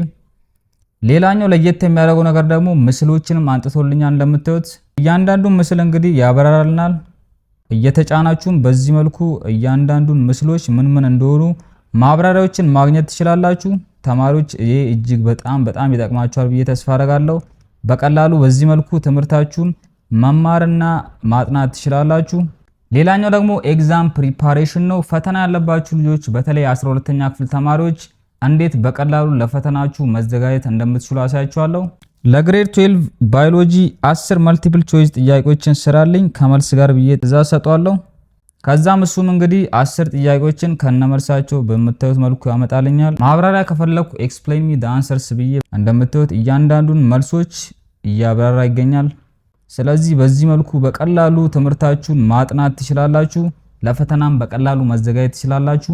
አሁንም ለ12ኛ ክፍሎች ወይም ደግሞ የትኛውም ማለት ክፍል ላይ ያላችሁ ልጆች ለዩኒቨርሲቲ ተማሪዎችም ሊሆን ይችላል ስተዲ ፕላን እንዴት እንደምታዘጋጁ አሳያችኋለሁ። ለናሽናል ኤግዛም 3 ወር ስተዲ ፕላን ስራልኝ ማትስ፣ እንግሊሽ፣ ባዮሎጂ እና ኬሚስትሪ በሳምንት 4 ቀን በቀን ለ3 ሰዓት ብዬ ትዕዛዝ ሰጠዋለሁ። ከዛም ራሱ እንደምታዩት ስተዲ ፕላናችንን በትክክል ያዘጋጅልናል ማለት ነው። በዚህ መልኩ በቀላሉ ትምህርታችን ላይ ጎበዝ መሆን እንችላለን። እንግዲህ ለሁላችሁም ነው። ማጥናት ለከበዳችሁ ልጆች በቀላሉ ፕሮግራሞችን ማውጣት ለከበዳችሁ ጀመናይ በዚህ መልኩ ትልቅ ነገር ያቀርላችኋል። እንዲሁም የተለያዩ አይነት ሪሰርቾችን ማድረግ ትችላላችሁ። ተማሪዎች ስለ ሪኒዌብል ኢነርጂ ኢን ኢትዮጵያ ኪ ሪሰርች ኩዌስችንስ ስጠኝ ብላችሁ መጠየቅ ትችላላችሁ ማለት ነው። በጣም ብዙ ነገሮችን ማድረግ ትችላላችሁ። እነዚህ ግን ወሳኝ ያልኳቸውን ያመጣውላችሁ። ነገር ግን እጅግ በጣም ትልቅ ማሳሰቢያ ያለኝ እዚህ ጋር ቀደምም ነግራችኋለሁ ማለት ነው። ጀመናይን ኮፒ ፔስት ለማድረግ እንዳትጠቀሙት በፍጹም። እንዲረዳችሁ ወይም ደግሞ የናንተ አሲስታንት የናንተ አጋዥ እንዲሆን ነው እንጂ ማድረግ የሚኖርባችሁ ሙሉ ለሙሉ እናንተን እንዲተካ ማድረግ አይኖርባችሁም። ኮፒ ፔስት እጅግ በጣም የተከለከለ ነው። ጀመናይን ለመማር ብቻ ተጠቀሙት። በተለይ ተማሪዎች ለሆናችሁ 14ኛው ክፍል ጀመናይ ለቢዝነስ ያላችሁ ወይም ለመጀመር ከፈለጋችሁ ጀመናይ እጅግ በጣም ብዙ ነገሮችን ያቀርላችኋል። ቢዝነስ ፕላኖችን፣ ቢዝነስ አይዲያዎችን፣ ፕሮዳክት ዲስክሪፕሽን፣ ከስተመር ሰርቪስ፣ ቢዝነስ ወርክ ፍሎ እነዚህም በሙሉ በቀላሉ መስራት ትችላላችሁ። እነዚህ ውስጥ እንግዲህ የተወሰኑትን በምሳሌ ሰጣችኋለሁ። ለምሳሌ እንዴት ቢዝነስ ፕላኖችን እንደምናዘጋጅ ያሳያችኋለሁ። ስለዚህ ኒው ቻት ውስጥ በመግባት ለኦንላይን ኢትዮጵያ ክሎዚንግ ስቶር ቢዝነስ ፕላን ጻፍልኝ፣ ኤክስኪዩቲቭ ሰመሪ፣ ማርኬት አናላይሲስ፣ ሬቨኑ ሞዴል፣ ማርኬቲንግ ስትራቴጂ፣ ፋይናንሻል ፕሮጀክሽን፣ ካፒታል 200,000 ብር ብዬ ትዕዛዝ ሰጠዋለሁ። መልሱንም አብረን እናያለን። እንደምታዩት እያንዳንዱን ኤክስኪዩቲቭ ሰመሪ ጽፎልናል። የጠየቅነውን በሙሉ ማለት ነው አናላይሲስ አድርጎልናል። ማርኬቱን ሬቨኑ ሞዴሉንም በዚህ መልኩ ጽፎልናል። ማርኬቲንግ አናላይሲስ ስትራቴጂዎችን በሙሉ እንደምታዩት አዘጋጅቶልናል። ቴብሎችንም ጨምሮ ማለት ነው እነዚህም በሙሉ በትክክል አዘጋጅቶልናል። አሁን ደግሞ ቢዝነስ አይዲያዎችን እንዴት እንደምናዘጋጅ ጠይቀዋለሁ። በኢትዮጵያ በ100,000 ብር ሊጀመሩ የሚችሉ 5 ትንሽ ቢዝነስ ሀሳቦችን ከጥቅምና ችግራቸው ጋር ጻፍልኝ ይለዋለሁ። እንደምታዩት መልሱን አዘጋጅቶልኛል። ጥቅሞቹና ችግሮቹን እያንዳንዱ ነገር ዘርዝሮ ነው ማለት ነው የማመጣልን። በጣም የሚጠቅም ነው። በተለይ ገንዘብ ኖራችሁ ቢዝነስ መጀመር ለምትፈልጉ ሰዎች በዚህ መልኩ በቀላሉ መማር ትችላላችሁ ወይም ሪሰርች ማድረግ ትችላላችሁ። አሁን ደግሞ ፕሮዳክት ዲስክሪፕሽን እናጽፏለን ማለት ነው። ለቴሌግራም ሾፕ የሌዘር ባግ ፕሮዳክት ዲስክሪፕሽን ጻፍልኝ፣ 3 ቨርዥን ጻፍልኝ ይለዋለሁ። ሾርት፣ ሚዲየም እና ሎንግ እንዲጽፍልኝ ጠይቋለሁ። እንደምታዩት እያንዳንዱን ዲስክሪፕሽን ማለት ነው ከኢሞጂ ጋር አጠቃሎ ጽፎልኛል። በጣም በሚገርም ሁኔታ ነው ያዘጋጀልኝ። ሌላኛው ከስተመር ሰርቪስ ነው። እዚህ ጋርም መጠቀም የሚኖርባችሁን ፕሮምፕት በአፌ ልንገራችሁ። ለኦንላይን ሾፕ ፍሪኩዌንትሊ አስክድ ኩዌስችን ወይም ደግሞ FAQ 20 ጥያቄዎች ከመልስ ጋር ጻፍልኝ እለዋለሁ። ይህም እንግዲህ በጣም ነው የሚረዳኝ። ለምሳሌ ያክል ዌብሳይት የምትሰሩ ከሆነ ፍሪኩዌንትሊ አስክድ ኩዌስችኖችን በቀላሉ እዚህ ጋር ጠይቃችሁት ማስገባት ትችላላችሁ። አሁን ደግሞ ወደ ቢዝነስ ወርክ ፍሎ እንሄዳለን። የከስተመር ፐርሶና እንዲሰራልኝ የፈለኩት ስለዚህ እዚህ ጋር ፕሮምፕት ሰጠዋለሁ።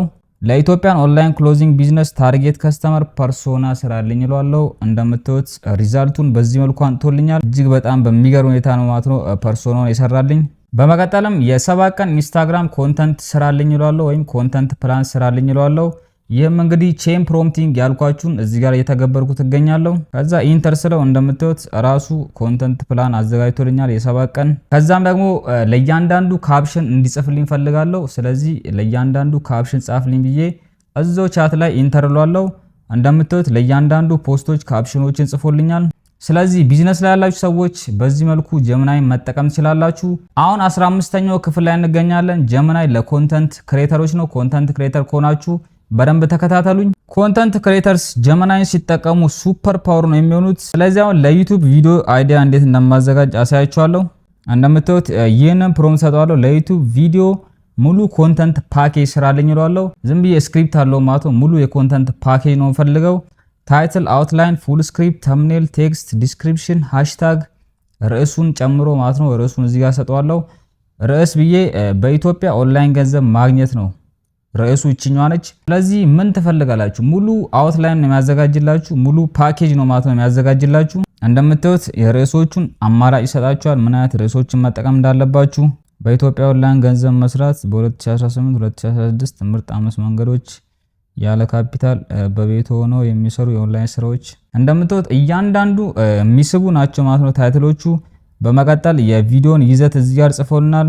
ከዛ ሙሉ ስክሪፕቱንም ጽፎልናል። ሃሽታጎቹን፣ ዲስክሪፕሽኖቹን፣ ተምኔሎቹን ምንም ከናንተ የሚጠበቅ ነገር የለም። እያንዳንዱ ነገር ያዘጋጅላችኋል። ነገር ግን ቀደም እንደነገርኳችሁ ኮፒ ፔስት እንዳታረጉ። ከዚህ ላይ ሐሳቦችን ወስዳችሁ በራሳችሁ እንግዲህ አቀናይታችሁ ሂዩማን ተች ልትሰጡት ይገባል። ከፈለጋችሁም ጊቭ ሚ ዲቴል ስክሪፕት ብላችሁ ዲቴል ስክሪፕቱን እንዲጽፍላችሁ ማለት ትችላላችሁ። ነገር ግን ራሳችሁ ብታዘጋጁት የተሻለ ነው። አሁን ደግሞ ለኢትዮጵያን ቢዩቲ ፕሮዳክት ብራንድ 30 ቀን ኢንስታግራም ኮንተንት ካላንደር እንዲሰራልኝ ጠይቋለሁ። ለእያንዳንዱ ቀን ኮንተንት ታይፕ፣ ቶፒክ፣ ካፕሽን እና ሃሽታግ እንዲያዘጋጅልኝ ጠይቋለሁ። እንደምታዩት በዚህ መልኩ ኮንተንት ካላንደሩን እያንዳንዱን ታይፖች ኮንተንቶቹን በምታዩት መልኩ አዘጋጅቶልኛል። በዚህ መልኩ በቀላሉ ኮንተንት ክሬተሮች መጠቀም ትችላላችሁ ማለት ነው። እንደምታዩትም እዚህ ጋር ኤክስፖርት ቱ ዶክ ብላችሁ በቀላሉ ዶክመንት ላይ በዚህ መልኩ ማዘጋጀት ትችላላችሁ። ቀደም ሺት ላይ ያዘጋጀ ነው። አሁን ደግሞ ዶክመንት ላይ በዚህ መልኩ ኤክስፖርት ማድረግ ትችላላችሁ። 16ኛው ክፍል ደግሞ ለፍሪላንሰሮች እና ለዲቨሎፐሮች እንዴት እንደምትጠቀሙ አሳያችኋለሁ። ለፍሪላንሰሮች እንግዲህ መጠቀም ይኖርባችሁ የፕሮፖዛል ራይቲንግ እና የአፕወርክ ወይም የፋይቨር ፕሮፋይል ማኔጅመንት ላይ ወይም ደግሞ ፕሮፋይሎቹን ቢልድ የምታደርጉበትን አሰራር እዚህ ጋር ማዘጋጀት ትችላላችሁ። እንደምታዩት ለፋይቨር ጊግ ለኮንተንት ራይቲንግ ዲስክሪፕሽን ጻፍልኝ ብለዋለሁ። ታይትል፣ ዲስክሪፕሽን፣ 3 ፓኬጅ፣ ቤዚክ፣ ስታንዳርድ እና ፕሪሚየም ፍሪኩዌንትሊ አስክድ ኩዌስችንን ጨምሮ ብያለሁ። እንደምታዩት እያንዳንዱ ነገር በዚህ መልኩ ያዘጋጅልኛል። ስለዚህ በቀላሉ መጠቀም ትችላላችሁ። ለዲቨሎፐሮች ደግሞ API ኢንተግሬሽን ከቋንቋችሁ ጋር ኢንተግሬት በማድረግ ኮዶችን እንዲጽፍላችሁ ማድረግ ትችላላችሁ። ዳታቤዝ ዲዛይን ለምሳሌ ያክል ለፕሮጀክት ዳታቤዝ ስኪማ ዲዛይን እንዲሰራላችሁ ማዘዝ ትችላላችሁ። እነዚህም በሙሉ እንግዲህ ጀምና ላይ ማድረግ ትችላላችሁ። እንዲሁም ደግሞ ሲቪዎችንም እንዲያዘጋጅላችሁ ማድረግ ትችላላችሁ። ለሶፍትዌር ዲቨሎፐር ቦታ CV ጻፍልኝ እላለሁ። 3 ዓመት ልምድ ፓይተን እና ጃቫስክሪፕት፣ ባችለር ዲግሪ ኮምፒውተር ሳይንስ ፍሮም አዲስ አበባ ዩኒቨርሲቲ፣ ዘመናዊ ፎርማት ቡሌት ፖይንት ብዬ ትእዛዝ ሰጠዋለሁ። እንደምታዩት ውጤቱን በዚህ መልኩ አንቶልኛል። እጅግ በጣም የሚያምር CV ጽፎልኛል ማለት ነው። ይህንን CV ኮፒ በማድረግ በቀላሉ ዲዛይን ማድረግ ትችላላችሁ። ጉግል ፕሮም መጠቀም የምትፈልጉ ከሆነ እንደምታዩት ፕራይሲንጉ ይመስላል። ስታርተር $7፣ ስታንዳርድ $14፣ ፕላስ $22፣ ኢንተርፕራይዝ ደግሞ ከነሱ ጋር ታወራላችሁ። ስታርተርን መገዙ ከሆነ በወር $7 ትከፍላላችሁ። 30 GB ይሰጣችኋል። ነገር ግን ስታንዳርድ ብዙ ሰዎች ይጠቀሙታል። ይህም 2 ቴራባይት ስቶሬጅ ይሰጣችኋል። ፕላስ ደግሞ 5 ቴራባይት ይሰጣችኋል። ስለዚህ መክፈል የምትፈልጉ ሰዎች እዚህ ጋር ባለው በቀላሉ መክፈል ትችላላችሁ። ጥቅሞቹንም ከስር ዘርዝሮላችሁ እንደምታዩት ምን አይነት ጥቅሞች እንደምታገኙ እውነቱን ልንገራችሁ። መጀመሪያ ስትጀምሩ በፍሪ ስትጀምሩ እጅግ በጣም ተመራጭ ነው። ምክንያቱም 90% ስራውን በደንብ ስለሚሰራላችሁ ፍሪውን መጠቀም ትችላላችሁ። ነገር ግን ፔይድም ከፈለጋችሁ ቀደም ባሳያችሁ እንግዲህ የፕራይሲንግ ሊስት በቀላሉ ከፍላችሁ መጠቀም ትችላላችሁ። አሁን 18ኛው ክፍል ላይ ደርሰናል። API እና AI ስቱዲዮ እንመለከታለን። ዲቨሎፐር ካልሆናችሁ ይህን ፓርት ማሳለፍ ትችላላችሁ። API ማለት የእናንተን አፕ ወይም ዌብሳይት ከጀሚናይ ጋር ለማገናኘት የሚያስችል መንገድ ነው። ጉግል AI ስቱዲዮም ለመጠቀም በቀላሉ ወደ ብሮዘራችሁ ወይም ai-studio.google.com ብላችሁ ሰርች ታደርጋላችሁ። ከዛም እዞት ከገባችሁ በኋላ በቀላሉ የራሳችሁን API ኪ ማግኘት ትችላላችሁ። ይህንንም ተጠቅማችሁ ቴሌግራም ቦት፣ ዌብሳይት ቻት ቦት እና አውቶሜሽን በቀላሉ መስራት ትችላላችሁ። ፍሪ ታየርም አለው። ይህም 15 ሪኩዌስት ፐር ሚኒት ያስጠቅማችኋል። መግቢያ ላይ እንደነገርኳችሁ ማንም ያልነገራችሁን ቲፖች ነግራችኋለሁ ብዬ ነበረ። አሁን እሱም ነግራችሁ ሰዓት ላይ ደርሰናል። ተከታተሉኝ። ፕሮፌሽናል ለመሆን ይህንን መከተል ይኖርባችኋል። የመጀመሪያው ቢ ስፔሲፊክ ወይም ደግሞ ዝርዝሮችን መጻፍ ይኖርባችኋል ማለት ነው። ፕሮምፕቶችን በምትጽፉበት ሰዓት ላይ ለምሳሌ ጽሁፍ ጻፍ ከምትሉት ለሊንክዲን 300 ወርድ ፖስት ጻፍ ፕሮፌሽናል ቶን ብላችሁ ብታዙት እጅግ በጣም ተመራጭ ነው። እንዲሁም እሱ የሚሰጣችሁ መልስ ዲቴል እና ግልጽ የሆነ ነው ማለት ነው። ስለዚህ በዚህ መልኩ ፕሮምፕቶችን መጻፍ ይኖርባችኋል። ሁለተኛው ደግሞ ኢተሬት ወይም ደግሞ ማሻሻል ይባላል። ለምሳሌ ፕሮምፕት ሰጣችሁ መልሱን ሰጥቷችሁ በደንብ ከተመለከታችሁት በኋላ ጥሩ ነው ግን ብላችሁ የምትፈልጉትን ነገር መጻፍ ትችላላችሁ። እንዲህ ያረጋችሁ ከ3 እስከ 4 ጊዜ ማሻሻል ትችላላችሁ። ትክክለኛው መልስ እስኪሰጣችሁ እንደዚህ አይነት ፕሮምፕቶችን መጠቀም ትችላላችሁ። ሶስተኛው ደግሞ ብሬክ ዳውን ኮምፕሌክስ ታስክ ይባላል። ይህም ለምሳሌ የምትጠቀሙት ፕሮምፕት ሙሉ ዌብሳይት ስራልኝ ከማለት ደረጃ በደረጃ ወይም ደግሞ ስቴፕ ባይ ስቴፕ ለምሳሌ ሆም ፔጁን እንዲሰራላችሁ ታረጋላችሁ። ቀጥላችሁ አባውት ፔጅ ከዛም ኮንታክቱን እንዲሰራላችሁ መጠየቅ ትችላላችሁ። ይህን በምታረጉበት ሰዓት ላይ ፐርፌክት ሆነ ዌብሳይት ወይም ደግሞ ጥርት ያለ ኮዲንግ ይሰጣችኋል። አራተኛው ደግሞ ጉግል ኢት በተን በትክክል መጠቀም ነው። መልሱን ከሰጣችሁ በኋላ የጉግል ምልክት ወይም ደግሞ የሰርች ምልክት ይኖራል ወይም ደግሞ ሶርስ ብሎ ራሱ ያመጣላችኋል። ካላመጣም የሶርስ ምልክቶችን ያስቀምጣል። እነዛን በመጫን በትክክል ማጣራት ይኖርባችኋል ማለት ነው። ምን አይነት መልሶች እንደሰጣችሁ በቀላሉ መመልከት ትችላላችሁ። እንዲሁም የመልሱን ተአማኝነትም በሱ ማረጋገጥ ትችላላችሁ። ከምን አይነት ዌብሳይት ነው እነዚህ መልሶች ያመጣውን የሚለውን በቀላሉ ማጣራት ትችላላችሁ። አሁን ደግሞ እጅግ በጣም ብዙ ኢትዮጵያውያን ወይም ደግሞ ጀማሪዎች የሚሰሩትን ስህተት ነግራችኋለሁ። የመጀመሪያው ቱ ቫጊ ይባላል። ይህም ደግሞ ግልጽ ያልሆነ ጥያቄዎችን መጠየቅ ነው። ግልጽ ያልሆነ ጥያቄዎችን ስትጠይቁት እሱም ግልጽ ያልሆነ መልስ ይሰጣችኋል። ስለዚህ ምንም አይነት ጥቅሞችን አታገኙም ማለት ነው። ጥያቄ በምትጠይቁበት ሰዓት ላይ ግልጽ የሆነ ጥያቄ መጠየቅ ይኖርባችኋል። ሌላኛው ኮፒ ፔስት ዊዛውት ኤዲቲንግ ነው። ይህንንም በጣም ደጋግሜ ነግራችኋለሁ። ያለ ማስተካከል ኮፒ ፔስት እያደረጋችሁ በጣም ብዙ ስህተቶችን ትሰራላችሁ። ምክንያቱም ጀሚናይ ስህተቶችን ሊሰራ ይችላል። ስለዚህ በደንብ ማጣራት ይኖርባችኋል የሰጣችሁን መልስ። እንዲሁም ደግሞ ትክክለኛ መልስ ከሰጣችሁ ሙሉ ለሙሉ ያንን መጠቀም የለባችሁም። የራሳችሁን ነገርም ጨምራችሁ እንደዛ መጠቀም ትችላላችሁ። ሌላኛው በጣም አስከፊውና በተለይ እንደ ኢትዮጵያ ያሉ እያደጉ ያሉ አገሮች ላይ በጣም ብዙዎች የሚሳሳቱት ስህተት ምንድነው? ሴንሲቲቭ ኢንፎርሜሽናችሁን ሼር ያደርጋሉ። ይህም የግል መረጃዎችን ሼር ማድረግ ነው። ለምሳሌ ያክል ፓስወርዳችሁን፣ የግል ሚስጥራችሁን ለነዚህ AI ቻት ቦቶች በፍጹም መናገር አይኖርባችሁም። ስለዚህም ቪዲዮ ሰራላችኋለሁ ምን አይነት ጥያቄዎችን መጠየቅ እንደሌለባችሁ ቀጣይ ቪዲዮ ሰራላችኋለሁ። አሁን ደግሞ ክፍል 20 ላይ ደርሰናል። የAI ኤቲክስ እና ሊሚቴሽኑን ነግራችኋለሁ። እዚህ ጋርም በደንብ ልትከታተሉኝ ይገባል። በቅድሚያ እነዚህ ቻት ቦቶች ወይም ደግሞ እነዚህ ኤአይዎች ገደብ አላቸው ማለት ነው። የመጀመሪያው ሃሉሲኔሽን ይባላል። ይህንም በቀላል አማርኛ ሳስረዳችሁ ኤአይዎች በጣም ብዙ ጊዜ ስህተት ይሰራሉ። ሐሰት የሆኑ መረጃዎችን እንደ እውነት አድርጎ ያቀርቡላችኋል። ስለዚህ ምንጊዜም እነዚህን መልሶች በምታገኙበት ሰዓት ላይ ቬሪፋይ ማድረጋችሁ ወይም ደግሞ ማረጋገጣችሁ እንዳትረሱ። የተሳሳቱ መረጃዎችን ሰጥቷችሁ እናንተም ሌሎችን ማሳሳት ስለማይኖርባችሁ በጣም ጥንቃቄ ልታደርጉ ይገባል ማለት ነው። ከተለያዩ ቦታዎች ላይ ማስረጃዎችን በትክክል መመልከት ይኖርባችኋል። ቀደም እንደነገርኳችሁ እንግዲህ ጀሚናይ ካን ሜክ ኤ ሚስቴክ ፕሊዝ ቼክ ይላል ራሱ። ስለዚህ ጀሚናይ ስህተት ሊሰራ ስለሚችል በደንብ ቼክ ማድረጋችሁን እንዳትረሱ።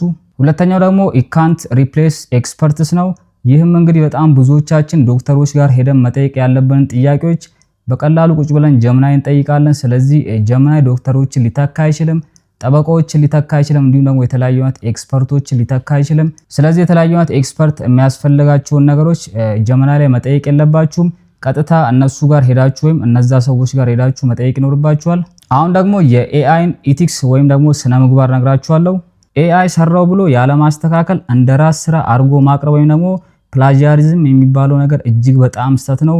ሙሉ በሙሉ ኤአይ ላይ ተመስርታችሁ ማሰብ ማቆም ተገቢ አይደለም ማለት ነው። ስለዚህ ሙሉ ለሙሉ ኤአይ ላይ ሐሳባችሁን መጣል አይኖርባችሁም። ኤአይ ሰዎችን በፍጹም ሊተካ አይችልም። እዚህ ጋርም አንድ ነገር ነግራችኋለሁ።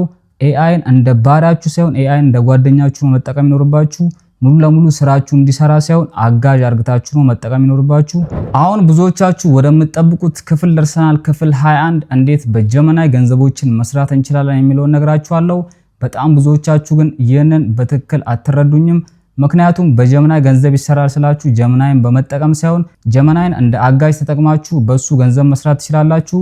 የመጀመሪያው እንግዲህ ኮንተንት ራይቲንግ ሰርቪስ ነው። ይህም የተለያዩ አይነት ብሎግ አርቲክሎች እንዲሁም ደግሞ የአፕወርክ ፕሮፋይሎችና የፋይቨር ፕሮፋይሎችን እንዲሰራላችሁ አድርጋችሁ በቀላሉ እዛ ላይ መሸጥ ትችላላችሁ ማለት ነው። የተለያዩ አይነት አርቲክሎችን በመጻፍ ብሎግ ፖስቶችን በመጻፍ ለተለያዩ አይነት ሰርቪስ ለሚፈልጉ ሰዎች መሸጥ ትችላላችሁ። በዚህም ገንዘቦችን መስራት ትችላላችሁ። ሁለተኛው ሶሻል ሚዲያ ማኔጅመንት ነው።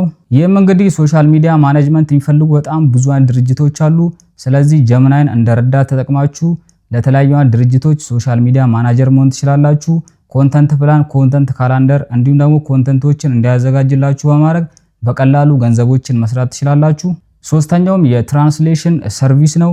ይህም ማለት የትርጉም አገልግሎቶችን መስጠት ትችላላችሁ። በጣም ብዙ የፍሪላንሲንግ ዌብሳይቶች አሉ። እዛ ላይ በመግባት የራሳችሁን ፕሮፋይል ቢውልድ ካረጋችሁ በኋላ የትራንስሌሽን ሰርቪሶችን በቀላሉ ጀመናይን እንደ አጋዥ ተጠቅማችሁ ለነዚህ አገልግሎት ለሚፈልጉ ሰዎች በማቅረብ በቀላሉ በጣም ብዙ ገንዘቦችን መስራት ይቻላል።